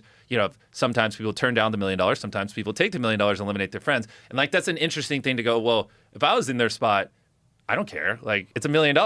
The point is to make money. That's why I'm on the show. Take the million. But other people see that and they're like, no, like my integrity is worth, I wouldn't take $1 billion over my integrity, right? And for and some people, even though it's a game show, they're like, no, I care, And so, but giving them like these kind of dilemmas all throughout it too. So then as a viewer, I can be like, yeah, I wouldn't do that. I would just go scavenge, It'd be cool. Also, you could make it so that ammo and certain supplies are only available at night. So they're incentivized to move at you night. have to go out. You have to decide whether or not it's worth getting caught, whether or not you can sneak around and grab the ammo, and then you also have to find it. You have to find the ammo, maybe find food, find supplies. Like supplies are left in duffel bags at night. You know, bro, there's so many ways we could take this. Something that would be cool is every night we move their pile of money into a random building that they don't know. Right. But it's all pre-selected, so it's not like we're screwing them. So like we as producers know the 10 buildings each episode. So then night comes, come in, lift up the money, and we put like a helicopter literally lifts it up, puts it on top of a different building. Yes. So now they have to get set up in this building to defend it, but they weren't planned on it. So that's why, because also, that's the other thing you have to make where every episode's not the same. So then now every nighttime would be different because they're in a different building and they don't know. Yeah, that's cool. Yeah. And finding having random ammo caches, maybe during the day, they have to solve the puzzle that lets them acquire a map, and then they have to figure out where these random ammo dumps are and supply dumps are and food dumps are. So they're already hidden. Well, actually, you know what? But you have to go out at night to find them. What would be really cool is if we can find an abandoned city that had miles away, like some other little location that we could so they find a map and it's on the other side of those woods, but it's like a 10-mile hike, you know what I mean? And so could you get there, go grab tons of ammo and then get back before nighttime, right? And so then that's also I'm a big fan of seeing diversity and biodiversity so things don't feel repetitive. So then they're going to a different city, but their million or whatever the prize pool is still in the other one. So you have to go and then come back to defend it at night. And so it's now you get you can dual cut because you can have the people in the city, you have the people journeying through the woods, and it's interesting to cut back and forth. And then if they go out to that city and they make the journey and they realize it's going to take us 10 hours to solve this, by that time it'll be 2 a.m. It's already going to be dark. We should go back now. Look, no, fuck it, we're here. Exactly. And then agency, right? Do they stay and spend the night there and trust their friends, and they have maybe no walkie-talkie, so they can't communicate, and their friends are holding down a fort with $1 million on top, and they're like, where the heck are they? And they're and we get so many cool shots like that, you know? We've only done this in an hour, right? An hour or so. There's so many different possibilities. If you just sat down and worked, it must be so fun to do what you do, dude. Exactly. Well, and this is what we're doing right now is we're what I would call blue skying, and we're not thinking about, for the most part, restrictions. We're just thinking about what's great content, and a lot of that's lost. People in a lot of writers' room, they'd instantly be like, "You can't do that," or "That's not possible," or whatever. And it's we're just figuring out what is the best show possible, and then I'll just have people go figure out what is possible or not. And in reality, everything we've said is possible. It's just certain things will require a little bit of time, like the safe, using a modern safe but changing the lock. That's possible. What does it cost and how long does it take, right? Yeah. And you just go through and you attach all that to everything, and you do a very first principles way of going about it, and it's just objective. It would take X amount of time, it would cost this much money. And then and then you just go through and figure out what's worth it, what's not, as opposed to, every step of the way, people being like, no, you can't do that, go ahead and redo it. And it's just it seems obvious, but I'm not really sure of many media companies that approach it like we do, which is that. No, well, the thing about what you've done is you've built it from the ground up with yourself and with your team, right? So you've never had a bunch of executives telling you what you should be or shouldn't be doing, and that's why it's so great. It's you have creative people and then you have the business people. And the business people, they think they're creative, but they're generally not. Yeah. And they want to tell the creative people what to do so that they can say, that was my idea. Yeah. And so then you get a bunch of people in meetings that give you terrible advice and terrible ideas. Bingo. And then they also want to compare it to shows that have already been successful. Exactly. Well, we've already done this, and why don't we do it this way? And then you don't get the purple cow effect, which everyone knows. And what's the purple cow effect? So if you're driving down the road and you see a cow, who cares? You'll never think of it. But if you're driving down the road and you see a purple cow, you're going to think about it why was that cow purple? And it'll stick in your brain. It's the same thing with content. If it's a show you've seen multiple times or a format that's similar, you won't think twice. But if it's a purple cow, if it's something you've never seen, then you'll think about it again. And that's what's counterintuitive to how, like you were saying, most execs think. They think, well, we did this before, it did well, repeat it. But it's actually the inverse of how you should look at it. And thankfully, that's why with Beast Games, I work with Prime Video, because they just give us creative control. And they're like, you know what you're doing, you can do it. But everyone sees that creators are growing bigger and bigger audiences. And so a lot of, every platform on earth is trying to work with them. And I can't count the amount of times a creator's worked with this streaming platform, and then, what they have is great, but then the execs start giving notes and it starts to lose a little bit of the soul, a little bit of the funny. And then it goes from this amazing thing to it's all right. And it's it's just so frustrating, because it's you're paying them because they get millions of views of video because they have a core audience, and then you're stripping the thing away that got them that core audience, and it's like, why are you even working with them at that point? And more and more platforms are like waking up to it, but it's just like comical how slow they are to it, and like they should just trust them more. Yeah. Well, it's hard for them because they have to put up so much money, and not everybody's MrBeast. Yeah. That's the problem. It's like you have a great vision and you're really good at executing, but some people aren't. And so if you're going to dump a bunch of money into something, you see them making a disaster, like the Joker 2 or something like that. Yeah. You're like, hey, yeah. the fuck are you doing? Of course, and that's where it's like, well, what to an exec might be a disaster, to like a creator might be a masterpiece, and so that's obviously where. But it's evolving. I mean, I think obviously with Obsession, I mean, they just grossed $400 million. Isn't that crazy? I still haven't seen it, but I heard it's amazing. Oh, what? You would love it. I know. I just don't go to movie theaters anymore. I don't either, but like that one, as with how well people were talking about it, I had to see it. It'll be streaming soon. Yeah. I think it'll be streaming in July or something like that. Yeah, Obsession, Backrooms, which was made by a creator, Amazing Digital Circus, they've been crushing it, Iron Lung. So it's like Hollywood seeing it more and more. But the writing's been there for years, but now that, I mean, we just had essentially 4 hit films made by creators back to back to back to back. Well, did you see Talk to Me? No. Talk to Me, the horror movie? No. It was great. These 2 guys from Australia, they were hilarious. These 2 brothers, they came in and they talked to me about it, but they were making YouTube videos. Yeah. What's their name again? It's called Talk to Me, right? No, what's the creators' names? Jamie will pull it up. Brothers, Michael and Danny Philippou. Okay. So they're so funny. They were on the podcast. What's their Both YouTube of them channel, speak like though?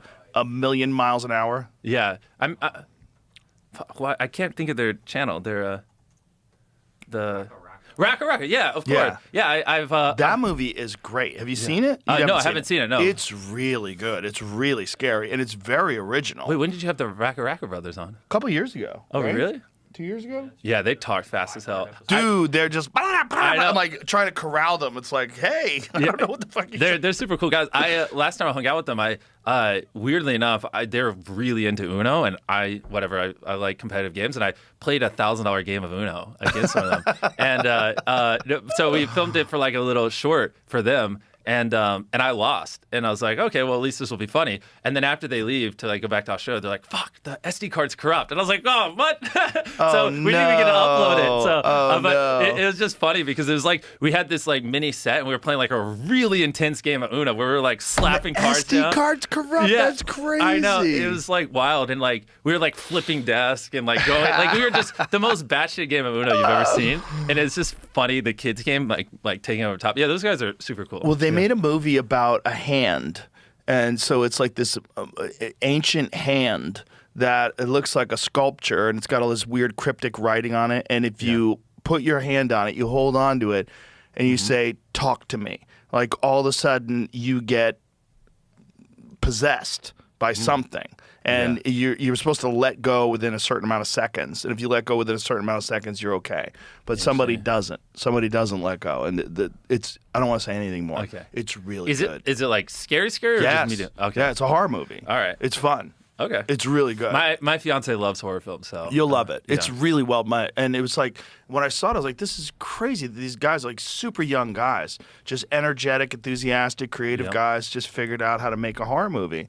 Yeah. And it's all done in Australia, so it's like everyone's driving on the wrong side of the road, and they're all Australian people. So it's like you don't have to have famous actors to make these amazing movies. Yeah. It's like it's not really necessary. Well, like the Backrooms, I think the director is like 20 years old or whatever. I mean, very, very young, and I think it just crossed 100 million. And Obsession, same thing, right? Yeah. I think they're a little older, but in their 20s, YouTubers, and they make like Curry, like just the silliest, goofiest like skits on TikTok and Instagram Reels, and now and then you watch Obsession, it really is like one of the best movies I've seen in a while, and it's just like hilarious to see like the jump. But when you look backwards, it's kind of like Steve Jobs says, it's hard to connect the dots going forward, but you can connect them looking backwards. When you look back at his skits, they were very well shot and very, beautiful. And you can like kind of connect in your dots. I can see how this person made hundreds upon hundreds of these like little scenes on TikTok and Instagram, and then that led to to compile a bunch, and it was like essentially practice for the movie.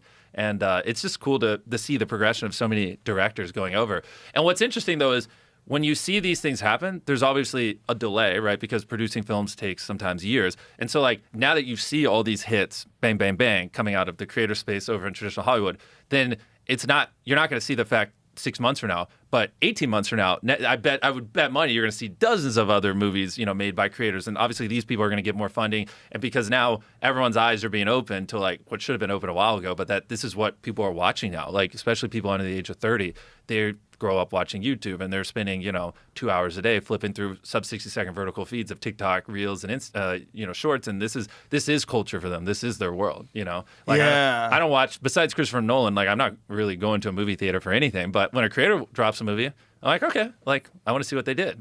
I always want to see what new innovators are coming up with. Like people that are just like thinking outside the box that they're not trapped in that sort of a weird world of like how to make a successful film. Yeah.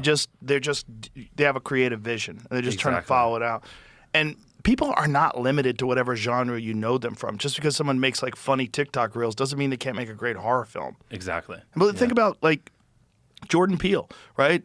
Key and Peele made this comedy sketch show, and then all of a sudden he makes these, like Get Out, and you're like, what the fuck? It seems like comedy sketches is the gateway to great horror films. I mean, I'm sure people have connected that dots, and I'm probably like 2 years late to saying that, but I never even realized that. But yeah, Key and Peele, Curry, Baker, a bunch of the other people. It's so funny. Well, it seems like if you're creative, you can be like most people have a variety of things that are interesting to them. You like comedy movies, you like horror movies. And just because you make comedies doesn't mean you don't have some good ideas about something that's absolutely terrifying. Yeah, and I wonder too, I feel like horror films, it's a little easier to do it on a smaller budget because it's like a lot of it is like the unknown and you're not necessarily having to show it and suspense and stuff. Whereas like, you don't really see like, I can't really think of like a couple $1 million action film that like really crushed because like obviously those are very expensive. So it seems like also a good place where you can make something like the difference between $100 million horror film and like a $10 million horror film, I would argue honestly really isn't that big. Like because it depends on what you're doing, right? But it's like what makes it good is the premise behind it, right? Like the tension and like if the thing that's scary it like makes you feel that way, but like feelings aren't directly correlated to money spent and like you could have like this monster that doesn't appear to the end and you don't need to like CGI it throughout the whole thing, but if you tell the story in the right way and the constant tension, you can feel like phenomenal throughout the whole thing. Yeah. And a lot of the older films that didn't have the kind of special effects that they have today in terms of like CGI, like there was something better about not seeing the monster. Like American Werewolf in London, it's the best example. You barely see it. You see it for like literally half a second, a few times in the early parts of the movie. I haven't seen the movie, but you haven't seen it? No. Oh my God, it's amazing. Speaking of not seeing a movie, I did watch Ex Machina after the last podcast. How good is it? Yeah, it was really good. Really good. Honestly, I was like, it's probably silly, but I'll watch it because Joe told me it years ago. I loved it. I didn't realize it was that good. Like, it's one of my top 10 all-time favorite movies. It's also so because it's coming. Yeah. That's coming. Oh, now, it's more relevant than ever. Did you see the Computer Electronics Show from Vegas this year? With the drones? CES. Well, they have everything. Yeah. And one of the things they had was an AI companion. And this AI companion is a hot Asian lady with big boobs. And the lips don't sync up with the mouth, which is with the way the sound's coming out, but it's talking to you in AI. Yeah. So it literally can have a back and forth conversation with you, just like Perplexity can. Yeah. Or ChatGPT or and Gemini. It's doing it with a voice. Yeah. So with a hot voice. I mean, and it's like that's coming, dude. Well, of course. I mean, the language model's already there, right? Yeah. You can open up Gemini right now and talk to it like a normal human. Yeah. And if you just tell it to respond quick, it will talk to you. And normal. it'll talk to you with slang. It'll talk to you and say that part. Like it'll say it'll. Well, one thing it's funny. I play this board game a lot called Dune. Whatever, like a big nerd. But there's like this it's called Dune? Yeah, like Dune the movies? Yeah, it's a recreation. What's funny, I hadn't even seen the movies when I started playing the game. I didn't realize there was movies. I didn't even know there was books. I just was looking for like fun strategy board games that I used to play a lot of Catan, but problem with Catan, it's like dice roll and, if you get unlucky, you don't really win. There's like games where, there's a skill ceiling where, the best player always wins, which is chess is a perfect example of that. But then it gets to the point of like, well, if you want to be really great at that, it's who spends the most time doing it. So I don't want one that's 100% skill, but I don't want something that's too much randomness. Sorry, I take board games a little serious because I love strategy games. And like, because if it's too much dice roll, like theoretically Monopoly or Catan, then it's like, who cares? It's just whether or not you got lucky. So that it's like, I did a lot of research into like finding a game where there's like a a little bit of randomness, so it's not just devote all your life, but there like is an infinite skill ceiling, and so that's where I kind of landed on this game called Dune, and I started playing it, and it also had to be a game where enough people played it, where I could actually find people play it, and I got really hooked into it. But it's ironic because then I saw like the movies are dropping, I was like, oh. That, and then all the characters started to make sense after I watched the movies. After I'd been like probably 1,000 hours into the game, I was totally backwards on the IP. But anyways, because we were talking to AI, one of the top players like makes YouTube videos on it, and I was like kind of curious like what he would do if he was like in certain positions as me. So I just took all the transcripts of like 100 of his YouTube videos and I just put it into Gemini, and I was just like, hey, respond to me based how this person would, and talk to me like this person would, and like what would this person say in this scenario. And then when I was like playing a game, I would just ask the questions like the player's name's Dino, whatever. But and so I called it Dino.io, and I'd be like, what would Dino.io do here? And it was pretty funny because it would respond just like him because it had so many like words from all his videos, like dozens of hours, and it was and like I know one of Dino's friends, his name is Che, and I was like, would you take a bullet for Che? And Dino's like a very analytical guy, and like the AI was like, well, it depends. Is it in the foot? Is it in the chest? And it responded exactly how like my friend would, like to a T, like with his same mannerisms and everything. I was like, this is crazy. Like this is absolutely insane.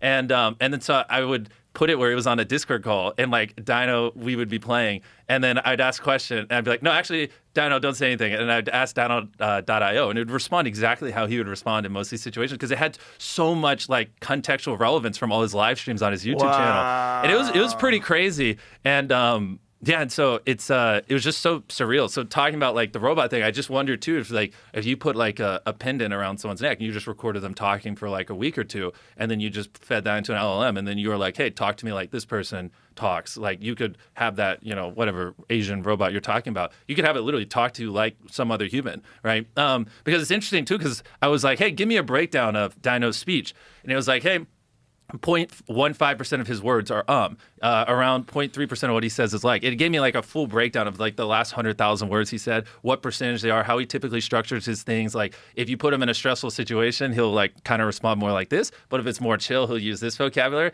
It was like really cool, but also scary because I was like, man, I have a lot of me talking, right? Like this podcast, theoretically, people could just take dozens of hours of this and just make like a little Jimmy.io. And it's enough where it can pick up on my speech patterns and how I would respond to certain situations. 100%. They can do that easily.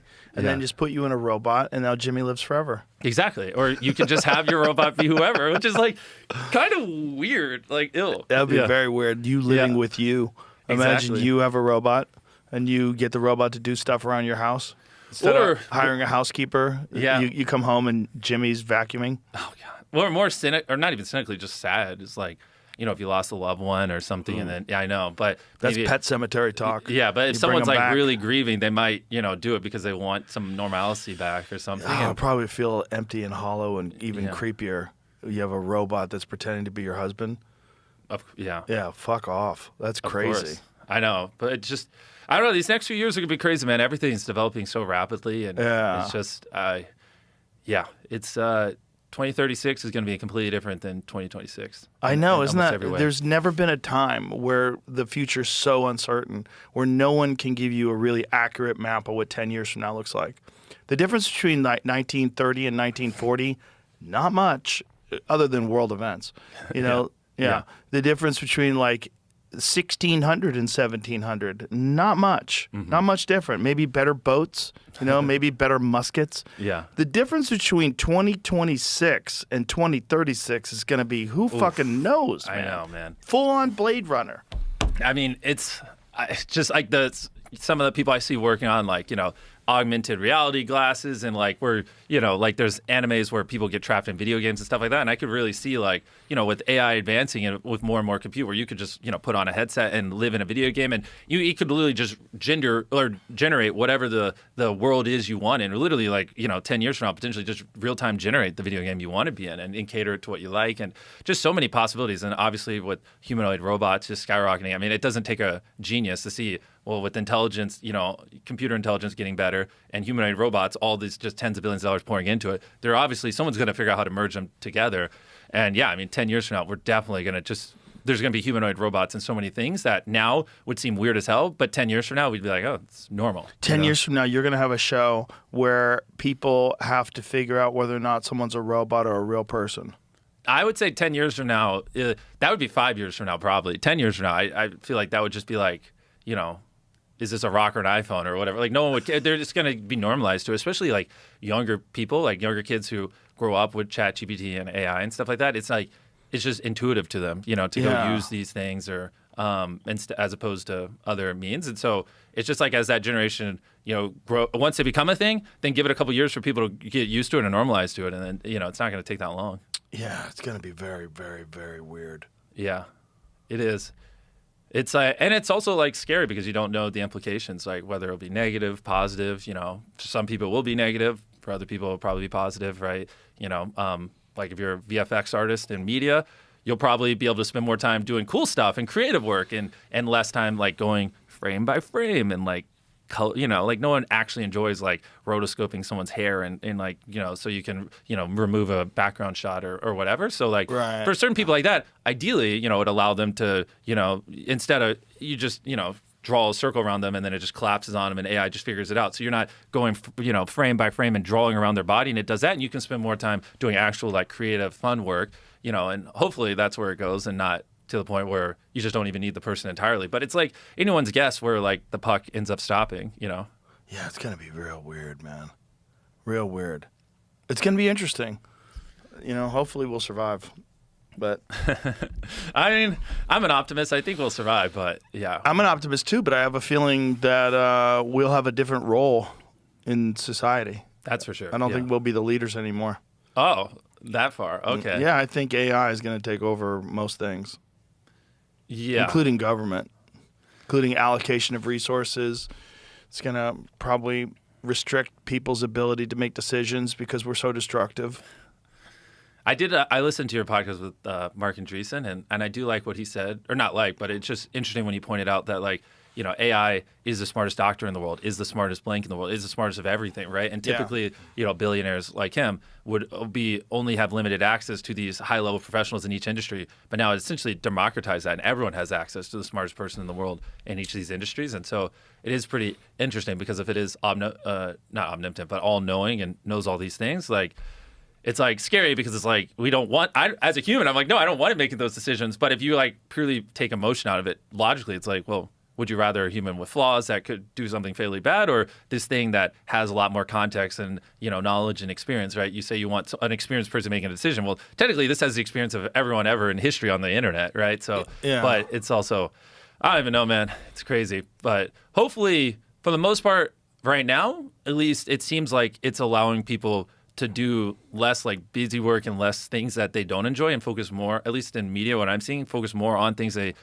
do enjoy. Like I was saying, like the example of not having to roto every single frame on a body or, being able to pre-visualize scenes or whatever. So it's like, it seems, and everything I'm seeing, and maybe I live in a bubble on Twitter, it seems like it's not killing that many jobs yet, but. Not yet. Yeah. But it could, but the idea is that it could also provide so much wealth for everybody that we no longer have to think about money in terms of like you need food, you need shelter, like this is universal high income is Elon's concept. Yeah. He thinks that literally people are not going to have to work anymore.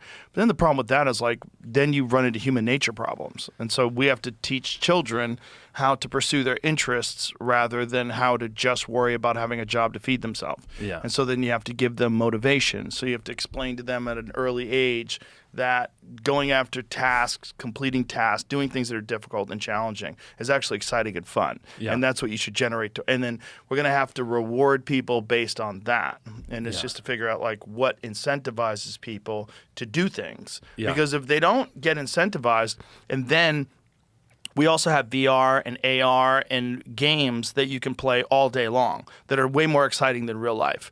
That you don't want to just take your government money and play Call of Duty all day. Yeah, especially if it becomes VR Call of Duty. Exactly. That's where it's going to get hard because I think of like how addicted to video games I was when I was a kid. I mean, still to some degree now, but like, and if it was in a headset in like a completely different world, like, oh my gosh, like my poor mom, like, good luck getting me out of that. Like, she struggled to get me to stop staring at a screen and making Call of Duty YouTube videos and playing Call of Duty when I was younger. And, but if I was, like, actually in a headset, and all my friends are on it, and then you take it off, and now you have freaking homework and, like, real life stuff. And, like, you went from the most overstimulating, beautiful, different utopia world where everything's amazing and you're with your friends and you're having fun. And then you take it off and you're back in, like, real life, which sucks. Like, that's like a whole different level of addiction than like current video games would have. And I mean, I don't know what the timeline is on that stuff, but it's clear that that's going to happen in our lifetimes. That's the Matrix, and that's coming. And there's going to be multiple levels of that, and it's also going to exponentially get better and better with each iteration. Exactly. There's no way to stop it. It's going to happen. And that's sandbox VR, but times a million. If you go to play those games, you're in a small room that's like a part of a giant warehouse where they have these things set up, and your room is, like 50 feet by 50 feet, and you move around in there and you do a bunch of stuff. But if this is an actual fucking warehouse, you have physical boundaries that exist, and then you're in a virtual space where as you're walking, it looks like the actual ground that you're walking on. Yeah. And you're involved. You won't be able to tell what's real and what's not real. And with those omnidirectional treadmills and stuff, when someone cracks the code, it's you've probably never heard of it, but there's a popular anime called Sword Art Online. It's just a guy gets trapped in a video game and he lives his life through there. And I remember watching that when I was younger. And I remember like when I was really young, fresh off of watching that anime, I was like, man, I hope they figure this out in my lifetime. So when I'm like 80 years old, I could just put one of those on and just live in the video game. And it's like at first he's scared, but then he ends up loving it because it's just like everything's great. And so I think. There's just... Well, the problem is, like, what's real and what's not real. Is it really important for things to happen physically in the real, air quotes, real world?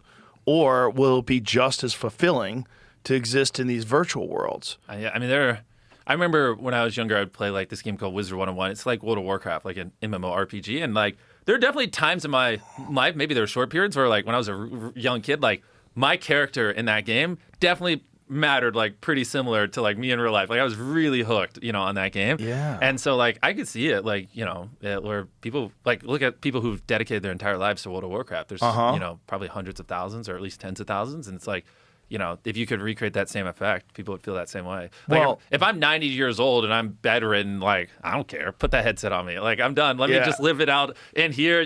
Someone come in, stretch my limbs every couple of days, like, put an IV in me. I don't even want to take the headset off to eat. Well, then there's a question of, is that already happening right now? So if a simulation exists and it's so good that it's impossible to differentiate between the simulation and real life, and, there's a lot of people that are very intelligent people that believe we are inside of some sort of a simulation currently. Yeah. Elon's one of them. He said the odds of us not being in a simulation are in billions. Really? Yeah.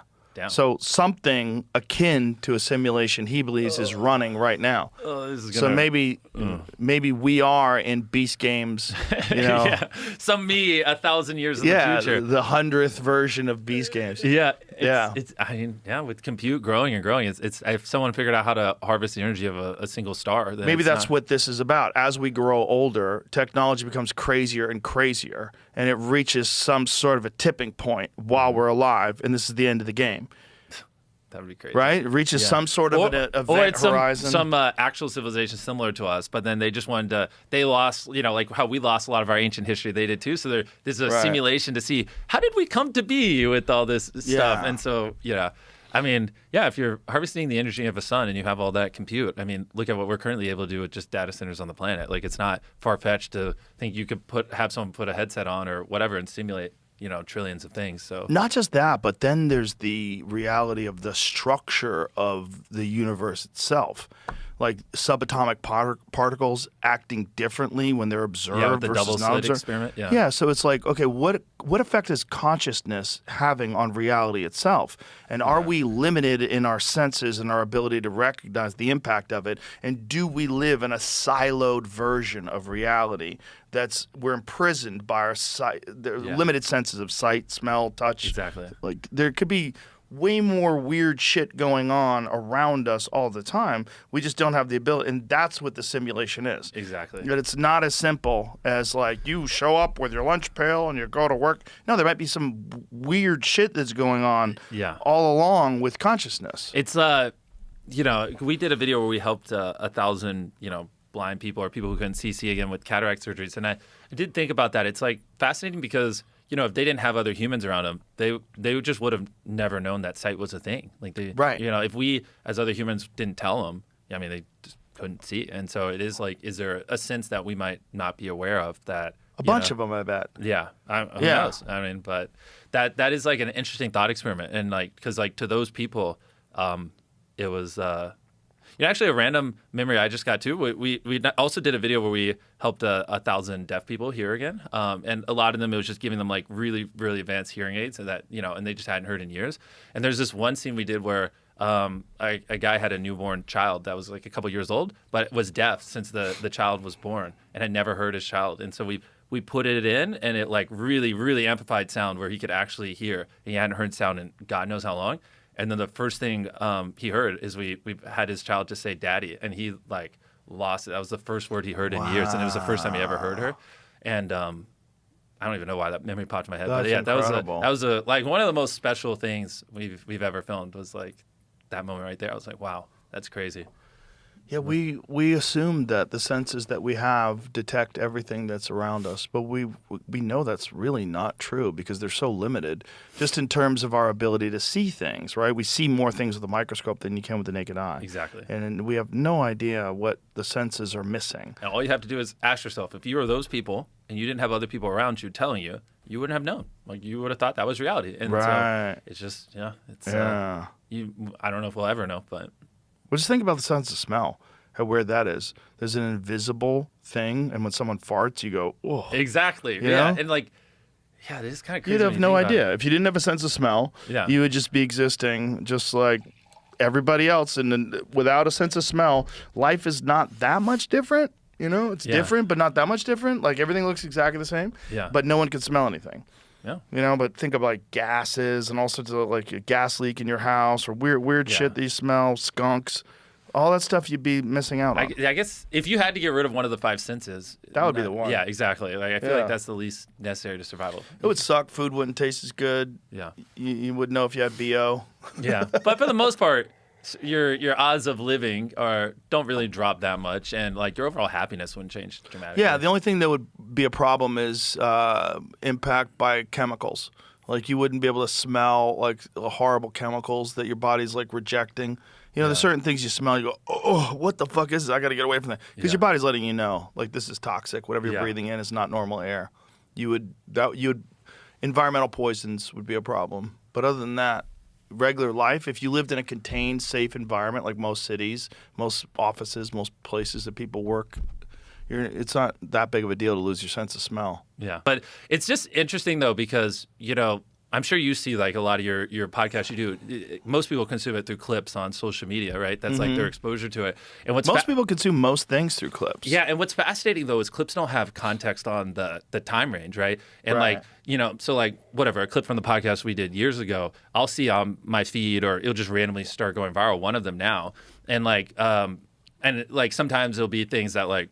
I've grown up or I don't like necessarily agree with or whatever. I speak differently. But because they're not like time-stamped, it's like interesting because a clip from something you did years ago can randomly go viral now and people won't even know that it's like years ago. And it's so fascinating because they just like pop off. And it's like more people are going to listen to this podcast through like random clips, probably 10, 15 times folds than like actually going on Spotify or wherever you post it, iTunes. Yeah, probably. And it's so interesting because that's like the new form of culture, especially for younger people, is sub 1 minute-ish vertical content, that they swipe through the feed.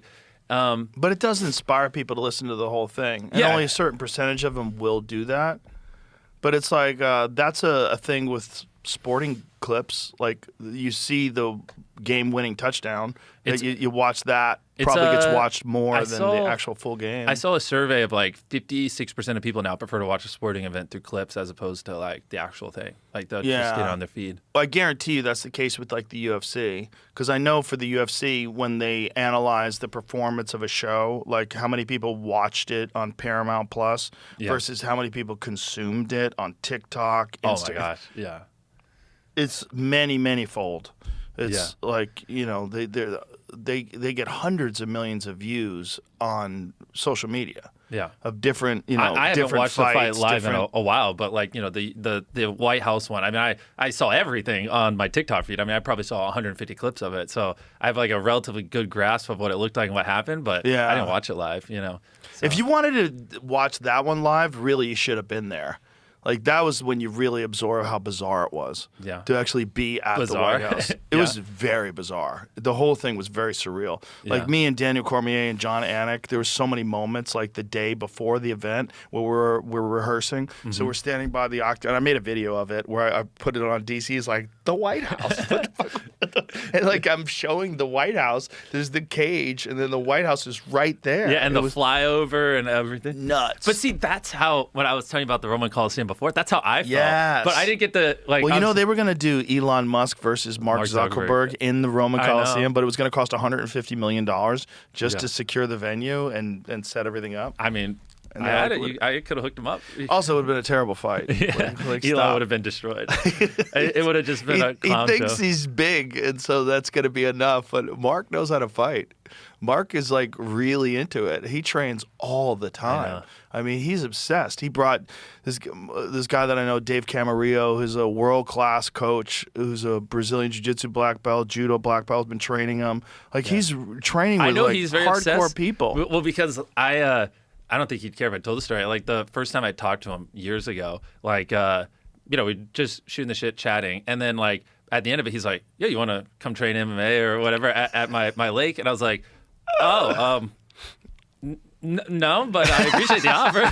But it's just like instantly like that. I could tell that's like his way of like bonding and building friendships. And he just like, he was being very serious. Like he wanted to roll. And I've never done that in my life. And I was like, I'm good, he invited me to go bow hunting with him.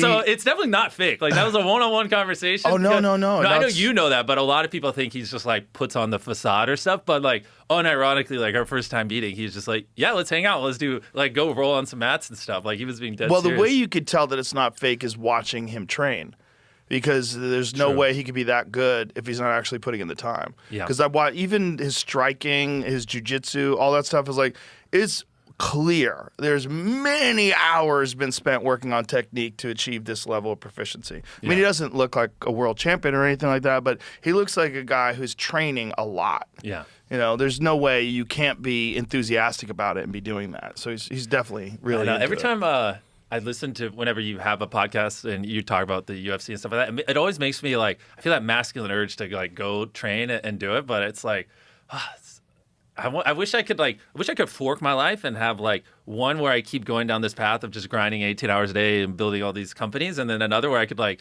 pursue fun stuff like that, and like, because that would be fun. Like how old are you, Jimmy? 28. Yeah, you're still so young. You could just do this for another 10 years and amass so much money that you could never spend it. And then 10 years from now, you know, just slack off a little bit on that and just go do a bunch of stuff. And not only that, you could create content doing a bunch of stuff.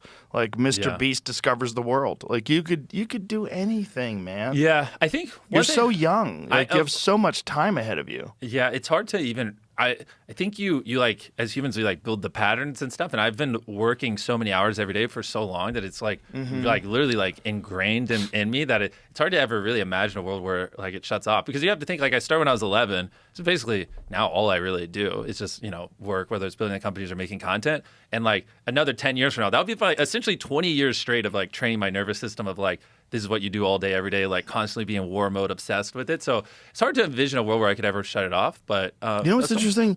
You and I have been doing it about the same time. Like we started this podcast around 17 years ago. Holy crap! Yeah, it'll be 17 years in December. I think so, right? I think in this December it's 17 years. So it's basically we've been on these parallel paths, which is crazy. You know what would be funny?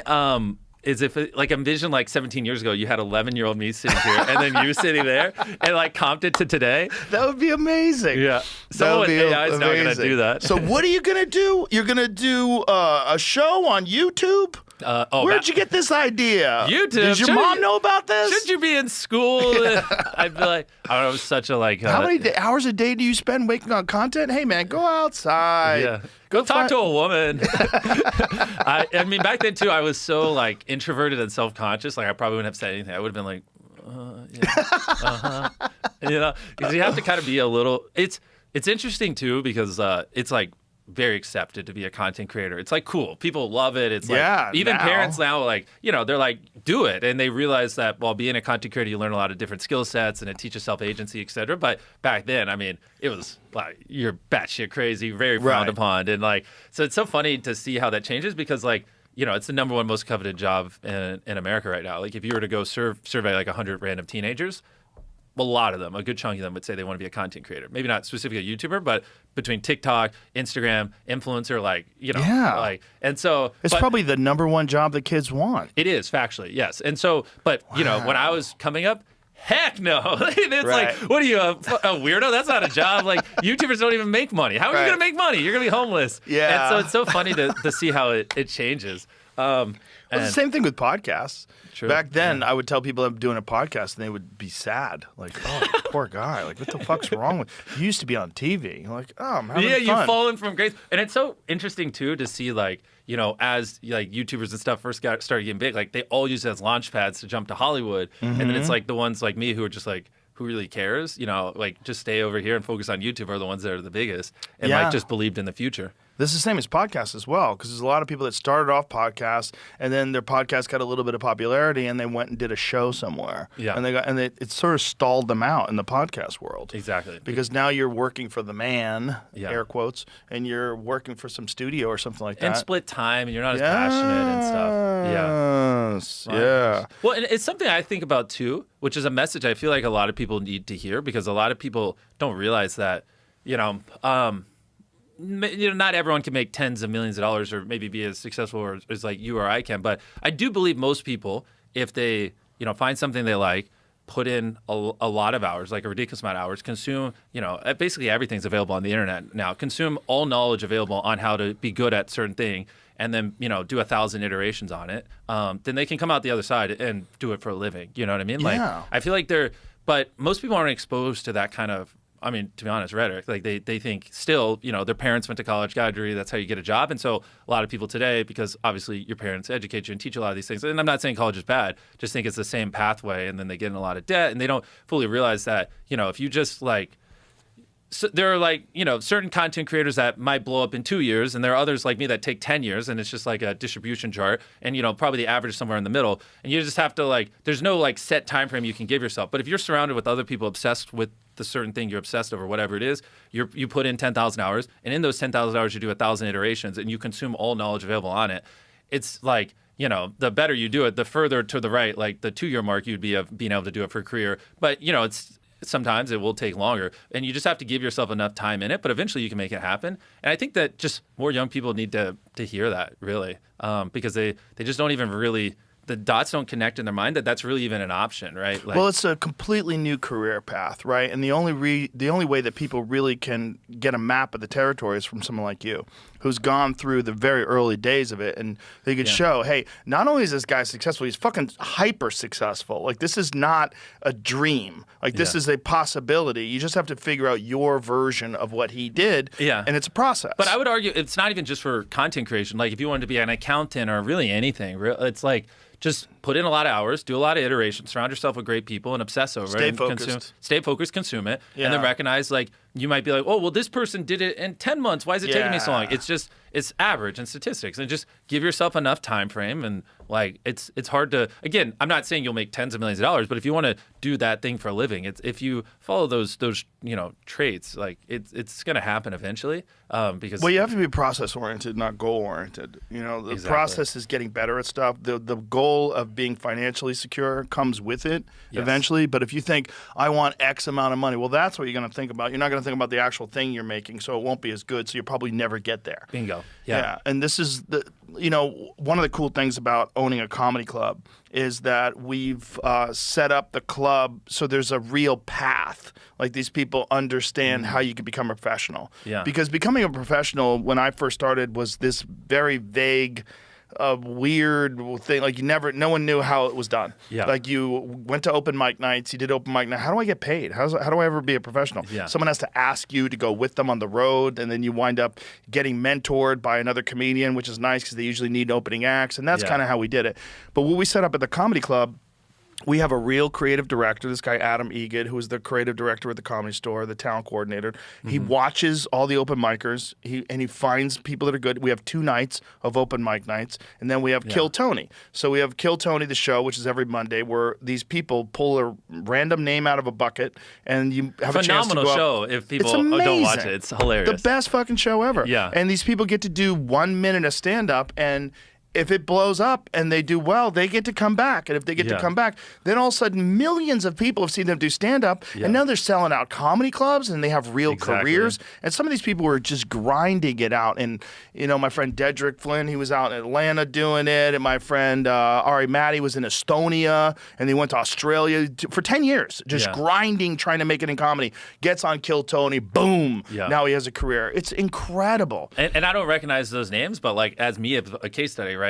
If they're doing stuff in Estonia or other, I never would see it. But if they're on Kill Tony, I'll see it. Right? Exactly. And there are millions of people like me that we're not we're casual comedy watchers, right? I don't, maybe I'll watch a Netflix special here or there, and I watch Kill Tony. And so if you don't exist in one of those two things, you just don't exist in my world. And there's so many people like me. There's a lot of people now like that, particularly. And we wanted to set up a network. We wanted to set up like a real pathway where these people you can see, hey, other people like Cam Patterson. He was a doorman at the Comedy Store, and now he's on Saturday Night Live, or doorman at the Mothership rather, and now he's on Saturday Night Live. He started out at the Mothership, and he was working there as an employee. And he's funny, and he's I know amazing. who he is. He's amazing. Because of Kill Tony. Yes, because of Kill Tony. Exactly. But there's multiple versions of that now that are coming out of the club, and so we wanted to set it up like that. So you still have to do all the work, but we want to like illuminate the pathway. Exactly. Like there's a clear pathway. Well, because it's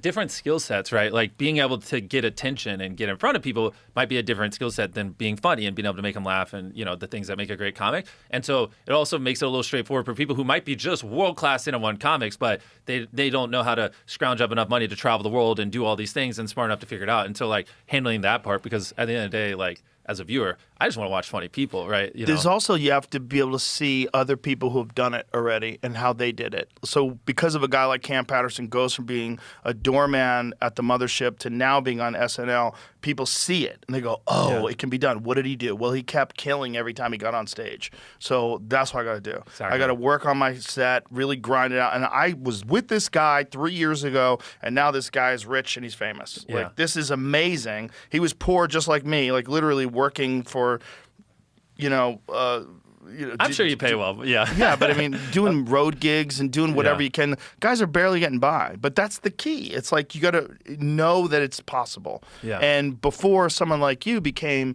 a real content creator, but imagine just trying to explain to someone what your YouTube show, what your goal was. Imagine this. Imagine 15 years ago, you sitting down with someone when you're 13 years old and trying to explain, I want the show to have hundreds of millions of subscribers. I want billions of hours consumed worldwide. Yeah. I want it to be like one of the biggest shows in human history, and I'm going to do it on YouTube. They'd be like, you're out of your fucking mind. Yeah. Right? Yeah. And back then, viral videos back then were 2 million views. Right. And so, if you would have said back then, I want to get 100 million views a video, people would call you a lunatic. You're just delusional. Not even delusional, a certified lunatic. You're not even living in reality. But now that you've paved the path and then you've shown people that it can be done, now you see everyone has a lot more confidence to reinvest. It's a real career path. It's a real career path if you pursue it the way someone pursues learning how to play guitar and being in a band. Do it the right way. I want to be a pilot. What do I have to do? I got to go to pilot school. I got to do the work.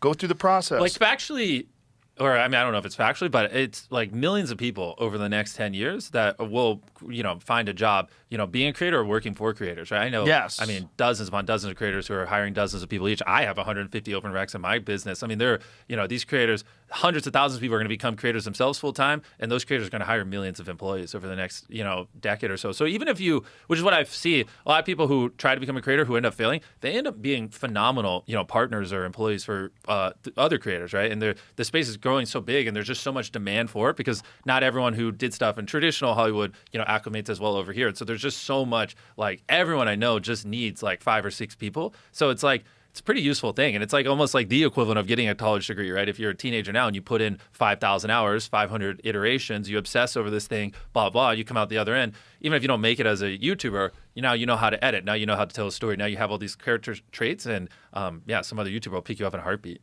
Yeah, for sure. And this is the new Hollywood.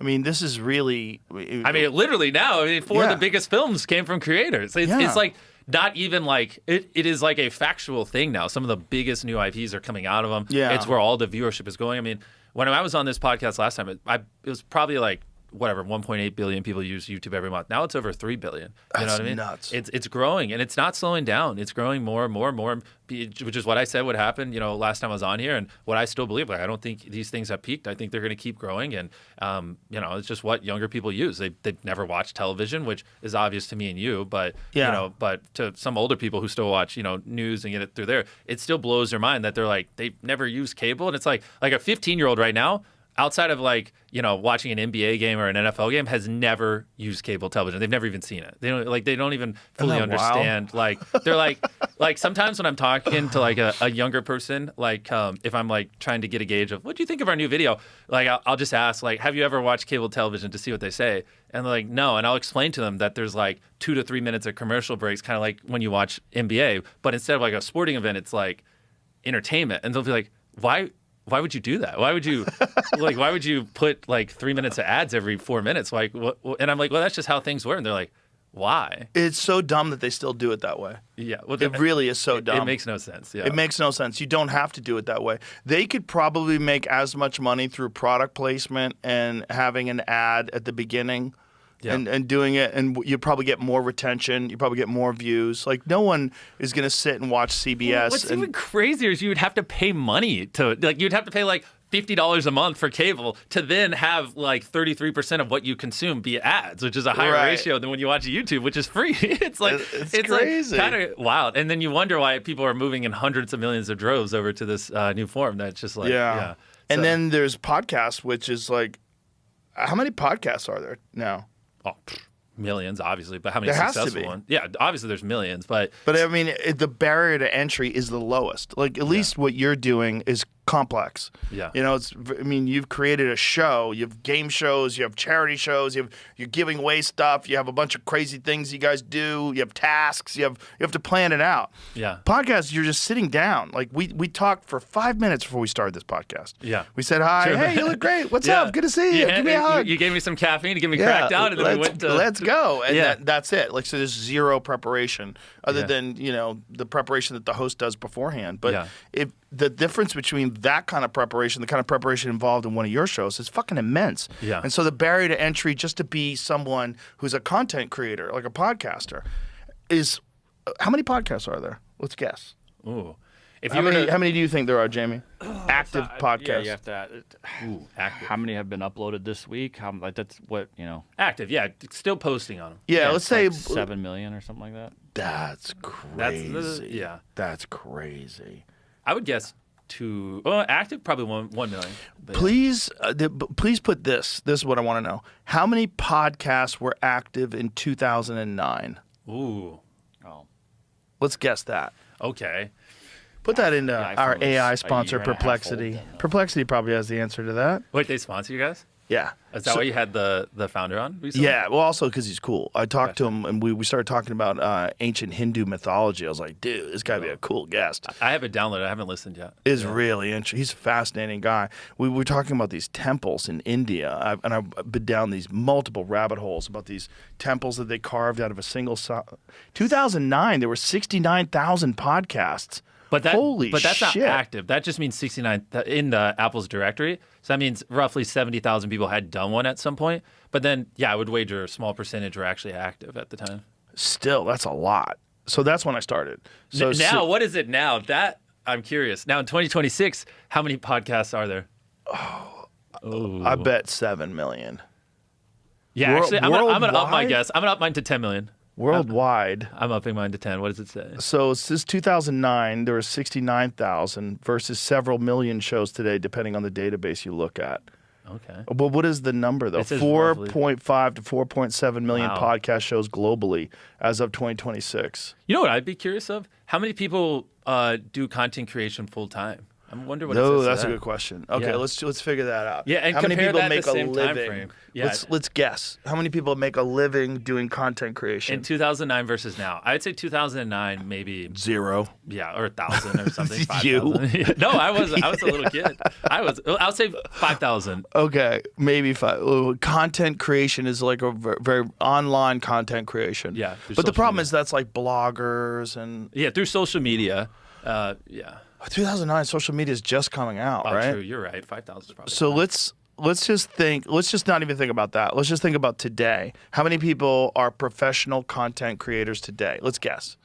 I say 25 million. move. I would say lower, probably 8. Let's see what it says. 8 million? Yeah. That's probably more like it. With the barrier to entry you're making me look up here is also tough. In the U.S., like taxpayers, people who are like filing, just do or just like kids who have worldwide. made How many $5 people do content creation full time? Right. Yeah. Just how many content creators, how many professional content creators are there worldwide? Just let Perplexity try to figure it out.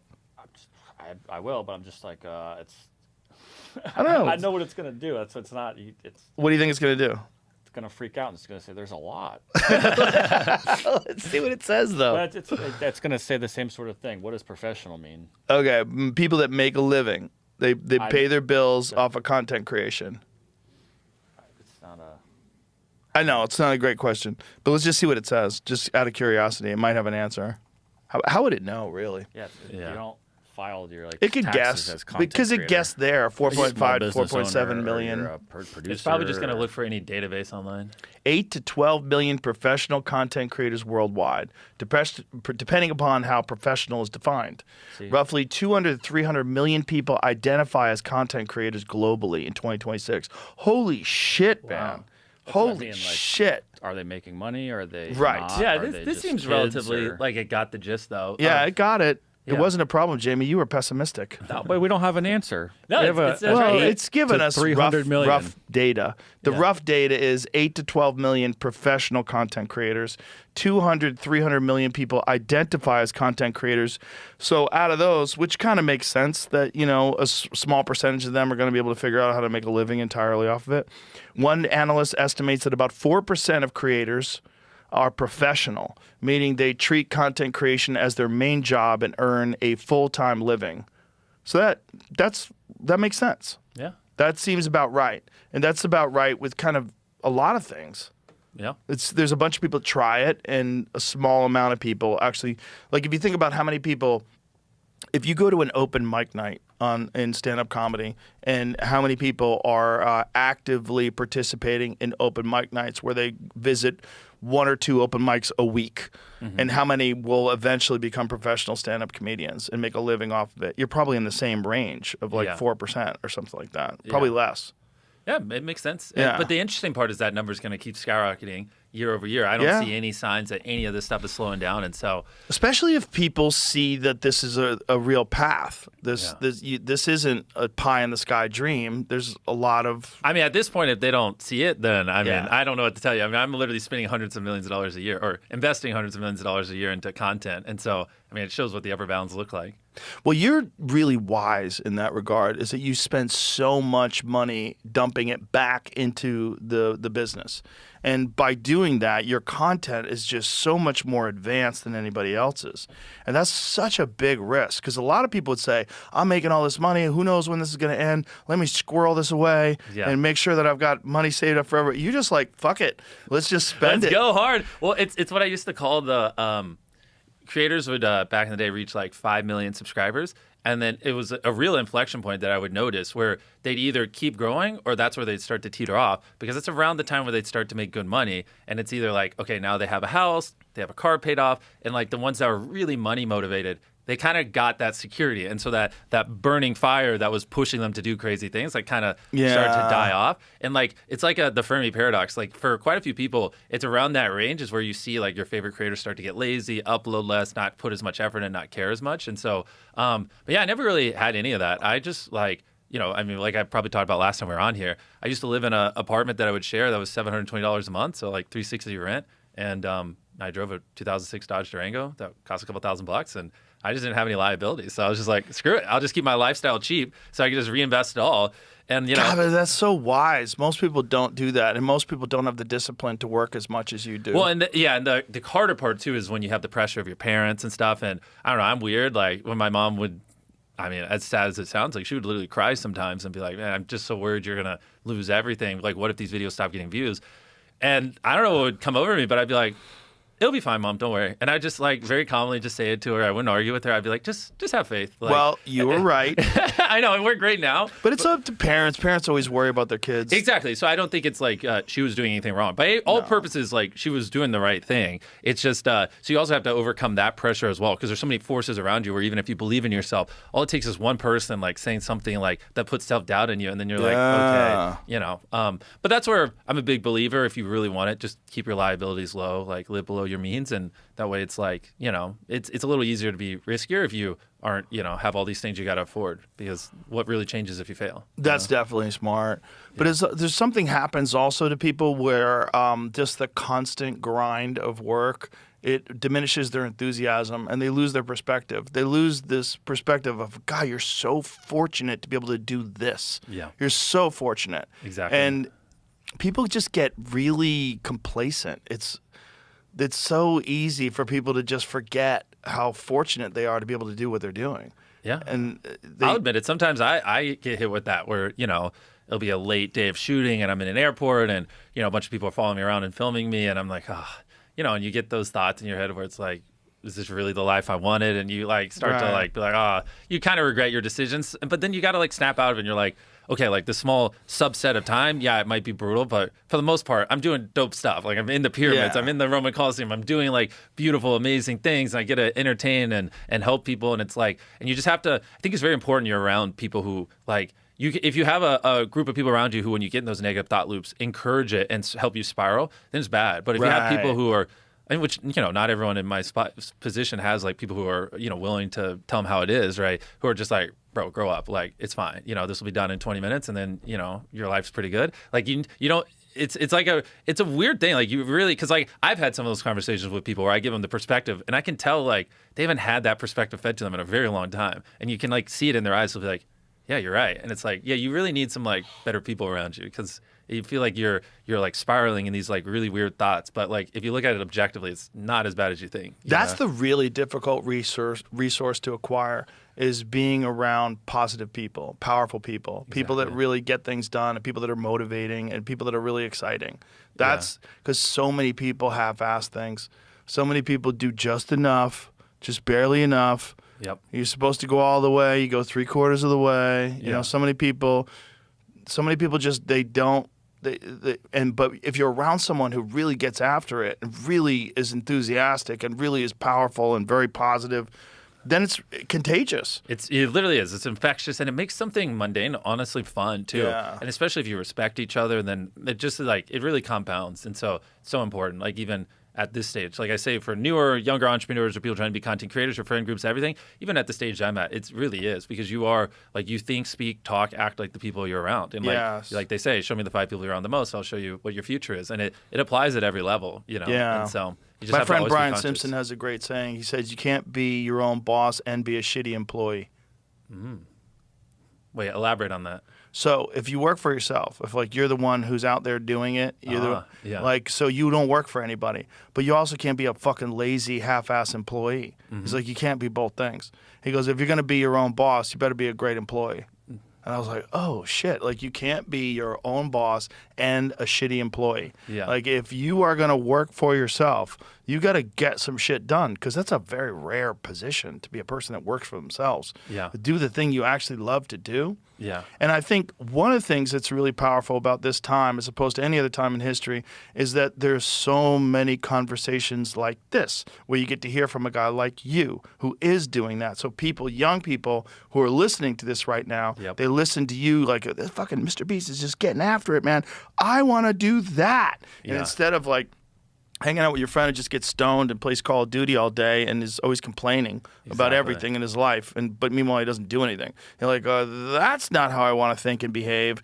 But that guy is. And so you get examples outside of your own personal social circle because maybe they don't know a MrBeast. Maybe they don't know someone who's out there doing whatever they want to do with their life, but they get examples of it online and they can listen to these people talk and they get inspired. Exactly. And if I would assume you have a lot of parents who watch these that, have kids and I would encourage the parents to like the last 3 minutes of what he just said there, like maybe play that for your kids. And I can like go on top of it to say, because I agree, I don't think enough young people get exposure to this kind of mindset that, it really is time, friend group, iterations on certain thing and consuming all knowledge available. It's those 4 things. Then do those 4 things and like you'll make it further than you can imagine. And like, there's outliers. Like this is what like skews a lot of people's perceptions. They'll find an outlier of like, well, this person became very hyper successful in this thing, but they didn't do those 4 things. And there's outliers everywhere. But if you look at statistically the average, right, the person listening to this, you're not going to be this 1 in a million freak outlier. Statistically, if you want to make a good income doing something you're not currently doing and you're not currently very knowledgeable in it or have much experience, it's just those 4 things. Find those people, put in the time, but it's like if you just listen to every Joe Rogan podcast, you're not going to be a great podcaster. So it's time plus iterations, right? You would have to go do, an example of that would be do 500 mock podcasts while also consuming all of Joe Rogan's podcasts, right? So you're doing both while also consuming all knowledge available about podcasts while also surrounding yourself with other people who want to be podcasts. And then yes, this podcast might have blown up in a year, but statistically that's not going to happen, right? You have to give yourself like, the average might be 4 or 5 years. And some people like me take 10 years. And you just have to be so in love with the journey that you're cool with it. You're just like, I'm just going to do it till it works out. And, it could be as soon as this. More than likely it'll be here. But there's a chance it could be there. And if that freaks you out and then scares you, then you probably don't love it enough. But if you're like, well, I'll have fun while I'm doing it, then yeah, do those 4 things over the long horizon. And, again, you probably won't make $100 million, but if you want to make $100,000 a year or whatever, it's not out of the realm of possibility. And just those sentences alone, for a young person, when they hear it, it opens like a third eye in their mind where they've just been told their whole life, go to college, get a job. This doesn't even exist to them. Yeah. Again, it's like you have to be concerned about the process and doing a thing that you love to do and trying to get better at it. And, it's like, if you say, let's say you want $1 million, well, you could win the lottery. You might win the lottery, but the odds are very low. Or you could find a bunch of people that work really hard, and what did they do? Well, they just kept working hard, and they figured out what it is they do, and they made money. Like, dude, that's probably more likely. Yeah. So just go in the general direction, and who knows, along the way, you might hit it quick. Something might happen really quick, or you might figure something out, and you might be an outlier. But the point is, the process is available. And the process is available to anybody. You just keep doing something. You'll get better at it. Be objective. Be self-analytical. Recognize what you're doing wrong and what you're doing right. And get better at it and constantly try to improve. And just because something doesn't exist as what is your occupation, in a form from 2001 doesn't mean it's not a real job. And just because you can't tell people, if I told people at a cocktail party in 2009 that, I'm a podcaster, that means 0. You tell them today, they go, oh, amazing. Yeah. How long have you been doing that? It's a job now. Right? So how did it become a job? A job because people figured out how to make it a job. And they did it, and it worked. And so there's a process. So that process exists with virtually anything you want to do that somebody does for a living. Exactly. I don't care if it's rock and roll star, stand-up comedian, novelist. There's a thing out there that you want to do that someone is making a living. But meanwhile, there's going to be people who's like, oh, the odds of you making it and that. Like, okay, is that what we're doing? Yeah. Are we just fucking playing odds? But the odds you're dying are 100%. So once you adopt this mindset, though, then the naysayers go from being brutal to actually being good, because now the naysayers are what stop other people from doing the thing you're doing, which actually increases your odds, right? So once you get over the hump where, you reach a certain point where, someone, as you're going on the climb, like where someone going, this is stupid, this is unrealistic or whatever, where you just it starts to feel like, it goes from something that makes you nervous and keeps you up at night to like you don't even really care anymore because you've just heard it so many times. And then it's like, but there are people who hear it and they quit, and so it's technically a benefit for you. So I like to always, not always, but on a lot of things I like to try to spin it as like a positive too. Like, what this thing that's annoying, well, what's the positive side of it? And the positive is technically it'll make less people do the thing you're doing, which makes it easier for you. But I guess it does, but I don't ever think that way. I just think if someone can do it, you can do it. And the problem is you have to make sure that you're not spending too much time doing it the wrong way. And so that's where it helps that someone's already paved the path. Oh, yeah. I mean, if you can get a mentor. Here's the real question. So 2009, content creators, there's fucking very few of them, right? What are we missing? Like, what is going to be a job that no one sees coming that's going to be like a content creator or a YouTube creator 10, 15 years from now? You know? Oh, gosh. I mean, it would have to be something with AI that we couldn't even see now. So what could it even be? Like, what would it be that people are missing that other people are going to... It's changing so quick. Like, my brain can't even comprehend it. Like, nobody even thought OnlyFans would be a possibility. That there'd be a large amount of girls that just show their naked body for a living. Yeah. I mean, and not even for a living. Like, most of them don't even get paid very much, but a lot of them have OnlyFans pages. Like some crazy number. It's like 10% of girls 18 to whatever have OnlyFans. Is that in the U.S.? Yeah. Wow. It's a nutty number. It's crazy. Yeah, and an enormous number of people subscribe. Yeah, I think it's like literally half of American males have at one point in time subscribed to OnlyFans. That can't be real. I think it's like 150 million. Holy crap. Yeah, I think it's crazy. I think the numbers are crazy high. I mean, I mean, where my head's going, if we're trying to predict the future, maybe it would be like AI filmmakers or like something like that. But I don't even. But I mean, what are you doing there? You're doing just recreating the prompts shots, and making things like It's lame. But what are we missing? Because the YouTube thing, nobody saw that coming. Yeah. The podcast thing, nobody saw that coming either. OnlyFans stuff's not new though. It's just Right. changed the money. Yeah, who just got the money from who got paid. normal ads to subscription. Playboy. What also centralized it in like where Playboy was always a thing where you had to get picked by Playboy. You know, now all you have to do is just take a photo of your box and put it. There's always the local. Yeah, I mean, but it's not centralized like OnlyFans is, where you go there and there's like thousands and I don't know how many more than that content creators. You know? Yeah, I don't know. Time will tell. Yeah, time will tell. But it's just such a fascinating world that we live in, where the number one most watched show in the world is yours. Like, you have the number one well, if it's on YouTube, then it's the number one most watched show, period. Yeah, it's in the known universe. Well, right now you're the most watched person in the known universe. I opened it up on the way in because I figured we'd talk about the size of the show. In the last 90 days, on just our main channel, it's like around 850 million unique people have watched a video in the last quarter. That's so crazy. Yeah, so we're doing around 4 billion views a month. 850 million people is so crazy. Uniques too, because we did around 12 billion views in the last 90 days on just the main channel, and of those 12 billion views, like whatever, 8% of them are different humans. So it's like factually like 850 million. Like when I say that, people are like, "Oh, that's 850 million views." So like, 80 million. But no, it's 12 billion views, 850 million uniques. So it's just like, it's crazy, man. And it's like, what's fascinating is you like 10 years ago, like even with cable or whatever, 20 years ago, 850 million people didn't use the same platform, right?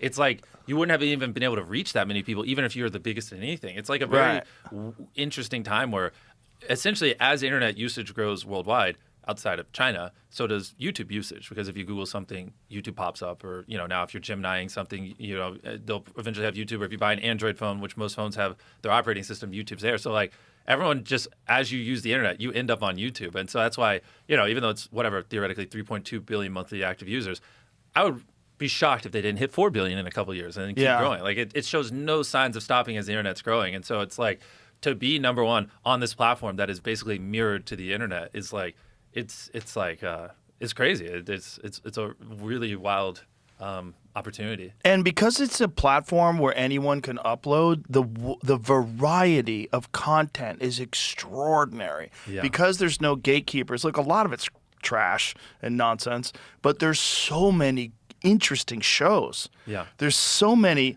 interesting shows on science, on cosmology, on history, on 100%. fill in the blank. There's so many people that just have a passion for a certain thing, and they made a channel, and now that channel all of a sudden has Our millions. homepages are very similar, probably. I have so many like old history videos where it's like some old guy that's just breaking down World War II battle scenes or whatever. Agreed. And like they go as niche as possible, down to like this is like the most largest fights in history, and like a ranking of like the 10 deadliest fights, or like I would say like a third of my homepage is like just history videos.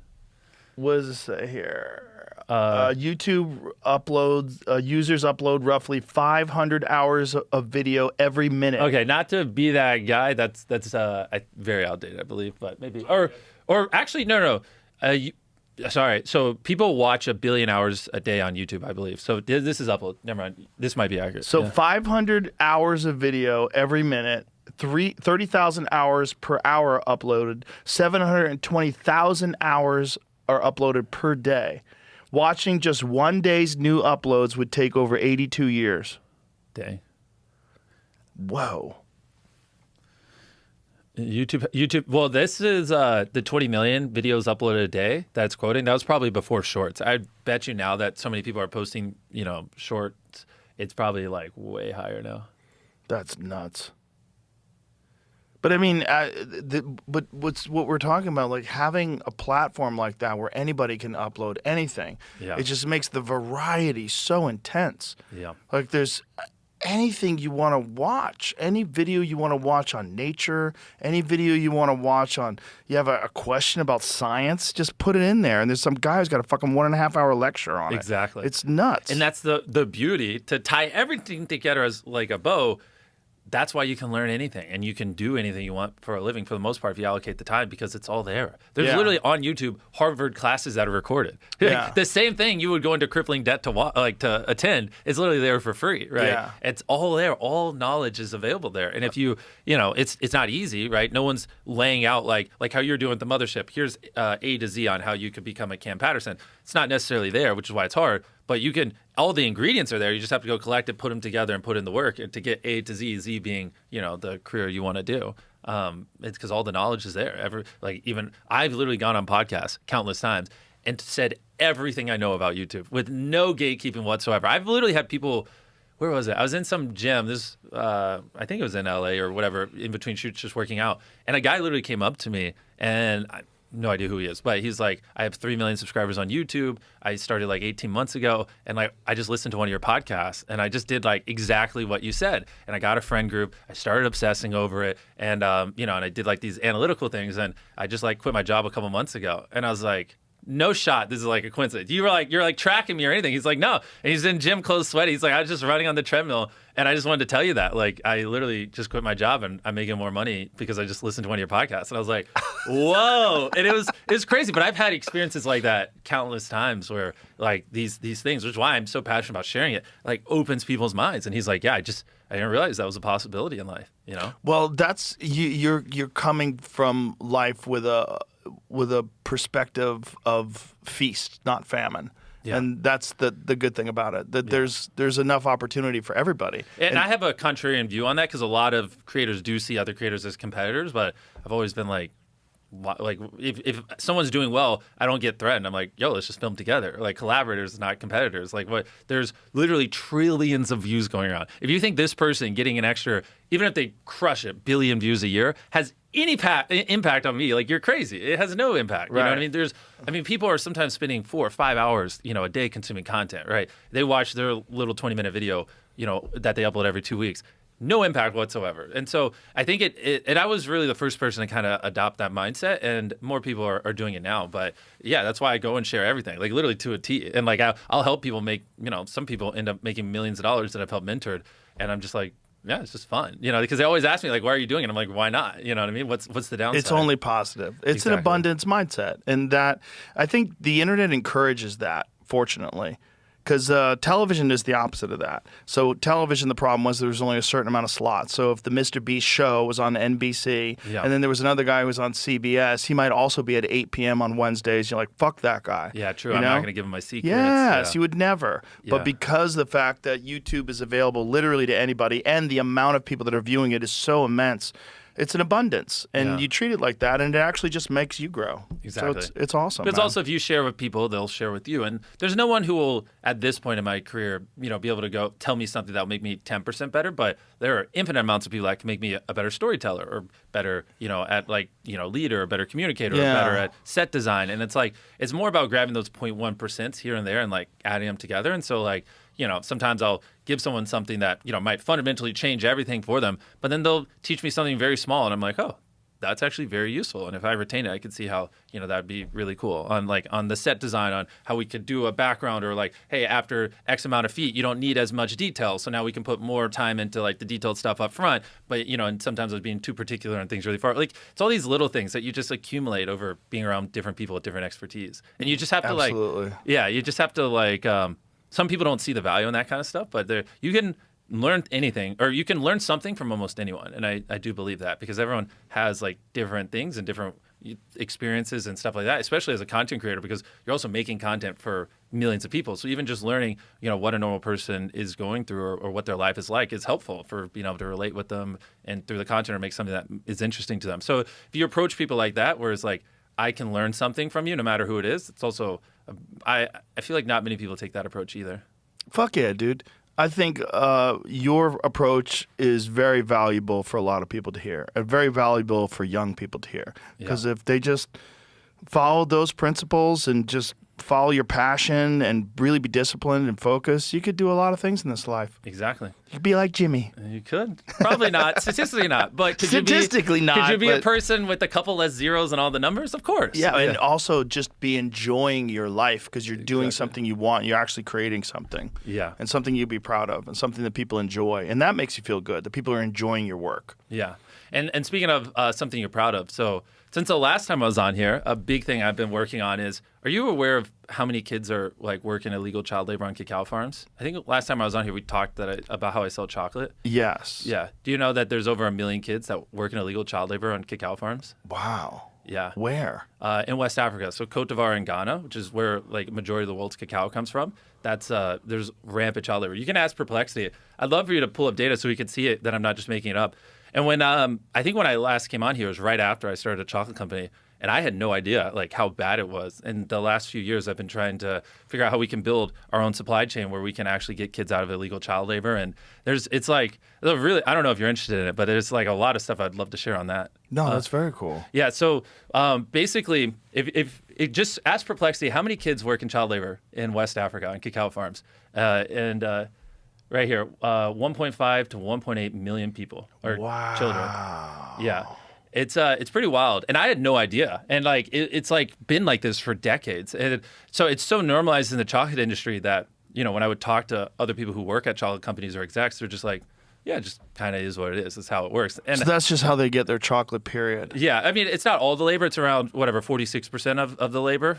So if you were to work with how it works is like there's well over 1 million farms in those areas, and you don't buy from farms because they have no leverage. So farms form cooperatives. So like these 100 farms will gather, aggregate their beans so they have a little leverage, and they'll sell it to you. So you buy it from a cooperative, and statistically, 46% of those farms will have child labor. Some won't, some will. And so you're buying at a cooperative level. And so when I went to all the biggest distributors and everyone, that does all the sourcing for cacao, and I was like, so is there any way I can pay a premium and not have little kids work on my farms? And it literally didn't exist. And I was just so mind blown. And it really was frustrating because it's not even, did it not exist? Like no one really seemed to like even think it needed to exist. I was like, you guys, like these are kids. Like you have no issue making billions of dollars in profit on little kids working on the farms. It was like a very weird thing. So that's crazy. So that's most chocolate?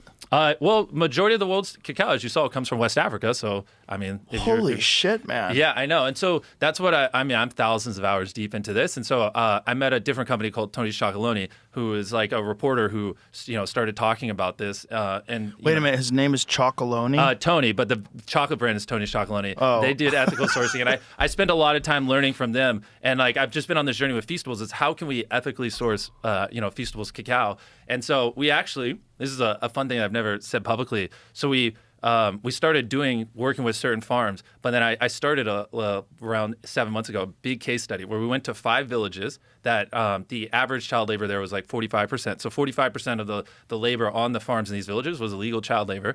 And we went on the doors and we collected every single data point. We knocked on every door. There's around 10,000 people that live in those 5 communities. We knew everything from the child labor rates to school attendance to everything. And then throughout the last few years, we've just been collecting tons of data on why kids work in child labor, how you get kids out of child labor, which most of it comes back to poverty. Big Chocolate pays farmers so little that they just can't afford to not use children. So part of it is there's this thing called a living income reference price, which looks at like the cost to actually live there, and you just guarantee we guarantee 100% of our farmers that will pay a living income reference price. And then we work with fair trade, which the cooperatives I was explaining to you, sometimes they're not democratically elected, right? So you can pay more money, but if the cooperative is like someone skimming off money or taking it, it doesn't flow through to the farmers. So we go through, we make sure it's complicated. It's like, I thought this would be an easier problem to solve. This is a multi-year journey for me. But we go to the cooperatives, which again is just a collection of farms that pool their cacao so they have more leverage so you can't take advantage of them. And we make sure through fair trade that they're democratically elected cooperatives so the farmers actually get the money. We pay a living income reference price. And in exchange for doing those things, they have to let us audit and remediate the child labor on the farms. And so in this 5 village case study that we did, there's around 10,000 people living in there. And about 7 months ago, there's around 550 kids that were in illegal child labor in those communities. And so then we started taking over sourcing from there. So we started doing our sourcing principles and paying the farmers living income reference price. Fair trade came in, started paying the premium. And now 7 months later, we just got the initial results after we did our check-ins. And some of the communities, we were getting so many kids out of child labor, there literally wasn't a school because kids just worked on the farm. So like some of these, we literally built a school so they could go to school, because the goal isn't just to get the kids out of child labor, it's also to get them an education. So they're not, because if you grow up only working on a cacao farm, you have no education. So then you're basically doomed to working on it your whole life, because you don't know anything else, right? And so we just did our recent wave of check-ins where we knocked on all the doors, checked school attendance and everything. And so 7 months ago, it was 550 kids-ish, roughly, in illegal child labor. What do you think it was now, basically 6-7 months later? I don't know. How many? We were able to get a 90% reduction and get it to where there's only like around 50 still in child labor with our first check-in. And now we constitute a kid remediated out of child labor with 2 check-ins. So that was just the first one. So technically by our books, they wouldn't be fully remediated because, there might have been an accident or whatever. So we like to double check it to make sure things are accurate. So we'll do another check-in in the future. So they're not technically officially remediated, but it just shows that like it's possible to reduce the child labor in these areas like dramatically, right? Like if you were to apply the things we did there, but macroly across the whole country, you're talking, you could get swarms of hundreds of thousands of kids out of illegal child labor. And so the big wave I've been on is like, step one is I have to prove it's possible. So then we can start, I like most people like you, they just have no idea that there's this much rampant child labor in chocolate. I had no idea until you brought it up. I know, which is like crazy. And it's like, it honestly, it really frustrates me because no one has any idea. And like everyone's just kind of cool with it. And I think part of the problem too is if you were to Google it, they use like confusing language or they're like, yeah, this is our ethical sourcing strategy. But at the end of the day, obviously, most cacao is going to Big Chocolate, and they can say they're doing all these things, but factually there's all these kids in illegal child labor. So it's like, and no one's putting in the effort that you're doing. What you just said that. Yeah, and so that's amazing, man. Yeah, and well, that's what I'm really excited about, and I just wanted to mention it, because obviously you're the biggest podcast in the world, and I just want to educate people on it that it's fucking crazy when you're buying chocolate, and but yeah, I'm really excited though with what we're doing because we're essentially with Feastables building one of the most effective systems for getting kids out of illegal child labor in the world. By the more cacao we're sourcing, the more we're able to pay a living income reference price and then audit the farms and then get the kids into schools. And it's pretty interesting. Like with that village, right now, it was a 90% reduction. It went from over 500 kids in illegal child labor down to 50. And obviously we're not done. We're going to keep over time trying to get those 50 out of child labor. But now imagine that if we can keep sourcing more cacao as we keep growing and we could keep getting more and more kids out of illegal child labor. And then eventually, because, I have over 1 billion followers across all my platforms, I can show these case studies and then just berate Big Chocolate into switching over because they make billions of dollars a year in profit. They don't have to use child labor. And, and I think step one is showing that it's actually possible to not use it because right now, technically, there's not really a way you could Well, I think what's really important is getting people to understand that that's happening. Exactly. And you talking about it right now people will be aware of it because I think the vast majority of people, me included, were not aware. I know. So then they hear it, they go, wait, hold on. What about this company that I'm buying chocolate from? Are they using child labor? And then you know. And technically, I can never, like Feastables, I can't say it's child labor free because, you know, it's not like I have security cameras on the farm. A kid could just walk on it and then, you know, well, he lied, right? So I'll never be able to say that. We're doing everything we can to make it as ethically sourced as possible, and that's why I'm doing these case studies where I can literally factually show, like, people knocking on the doors, show, like, without a... Because obviously I know, as I start to talk about this more, there's no doubt in my mind they're going to sue me because obviously Big Chocolate doesn't like the idea that people are learning that there's so many kids in illegal child labor, and because my megaphone's so big, they're going to want me to be quiet. But in a perfect world, they'd hear these messages and they would have a soul and be like, you're right. We shouldn't make billions of dollars in profit off the back of little kids. Let's just put a little bit of the money towards getting the kids into school and putting people that, you know, aren't kids on the farms. And so ideally, that's what comes of it. We'll see in the long run. But right now, I'm just really focused on building these case studies and really showing, like, in depth exactly how they could do it. So then hopefully they just come around to, you know, give them the avenue to go, oh, we just didn't know. This is cool. Cool. We'll start doing it. I mean, because technically there isn't really, like, all these chocolate companies are so old. Like, technically the people who built and grew it, like the founders, they're dead, right? This is third, fourth generation people. Like, some of these people have never built a business from ground up. So maybe you could give them a little slack and be like, they just don't know any better. And it's a problem they don't know how to solve. Fuck them. They know. I mean, they know. They have to know. I'm trying to be cooperative because in a perfect world, if we could get them all to switch, I mean, maybe force their hand. I mean, maybe just making people aware of it will help force their hand. If I was in the biggest YouTuber in the world, if I were, here's a crazy sentence that I do believe to be true. If I stopped caring about this issue and did nothing, then the 1.5 million kids in illegal child labor, I guarantee you it wouldn't change at all. Like, it wouldn't change at all in the next 5-10 years. Like, who else? Look at how many kids are in illegal child labor in West Africa on cacao farms. Okay, we're back. All right, we're back. Big Chocolate sent in an attack. Yeah, we've had this issue. You're good. But listen, man, it's just another example of that you're an awesome guy. And the fact that you don't just care about money and you really care about doing the right thing and that you've decided to do this is just another example of why you're great. Thank you. Well, and I wanted to educate people on that. And another thing I think is a thing that people should hear is, especially in America, do you know that, I mean, it's probably not going to surprise you, but 40% of food that's produced in America ends up getting thrown away? I have heard that. Yeah. And so a lot of what we've been doing is working with nonprofits and setting up essentially, like, you know, so many stores and restaurants just throw away perfectly good food, or like they'll have things like if something's like within a week of being expired, they just toss it out because whatever. But it's like, it's perfectly edible. There's literally nothing wrong with the food. And we've been just setting up like there's a 501c nonprofit called Sharing Excess who crushes at this. And we've been funding and building like these small logistics hubs, like one in New York. You know, and we've been, through them and then also our food banks, we've been able to distribute over 40 million meals to people in need across America. And instead of like buying food and taking and storing and distributing it, just taking food that would have been thrown away but is perfectly fine and perfectly healthy, and just figuring out how in a couple of days to just get it to food drives or people in need. And that's another thing too.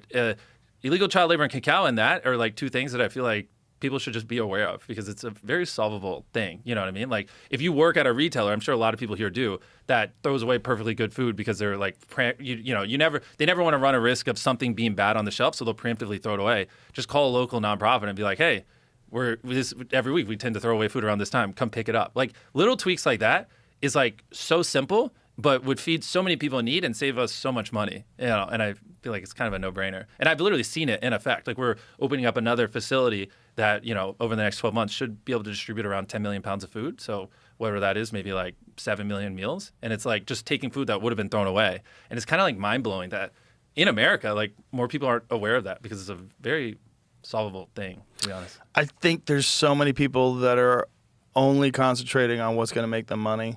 And of course, yeah.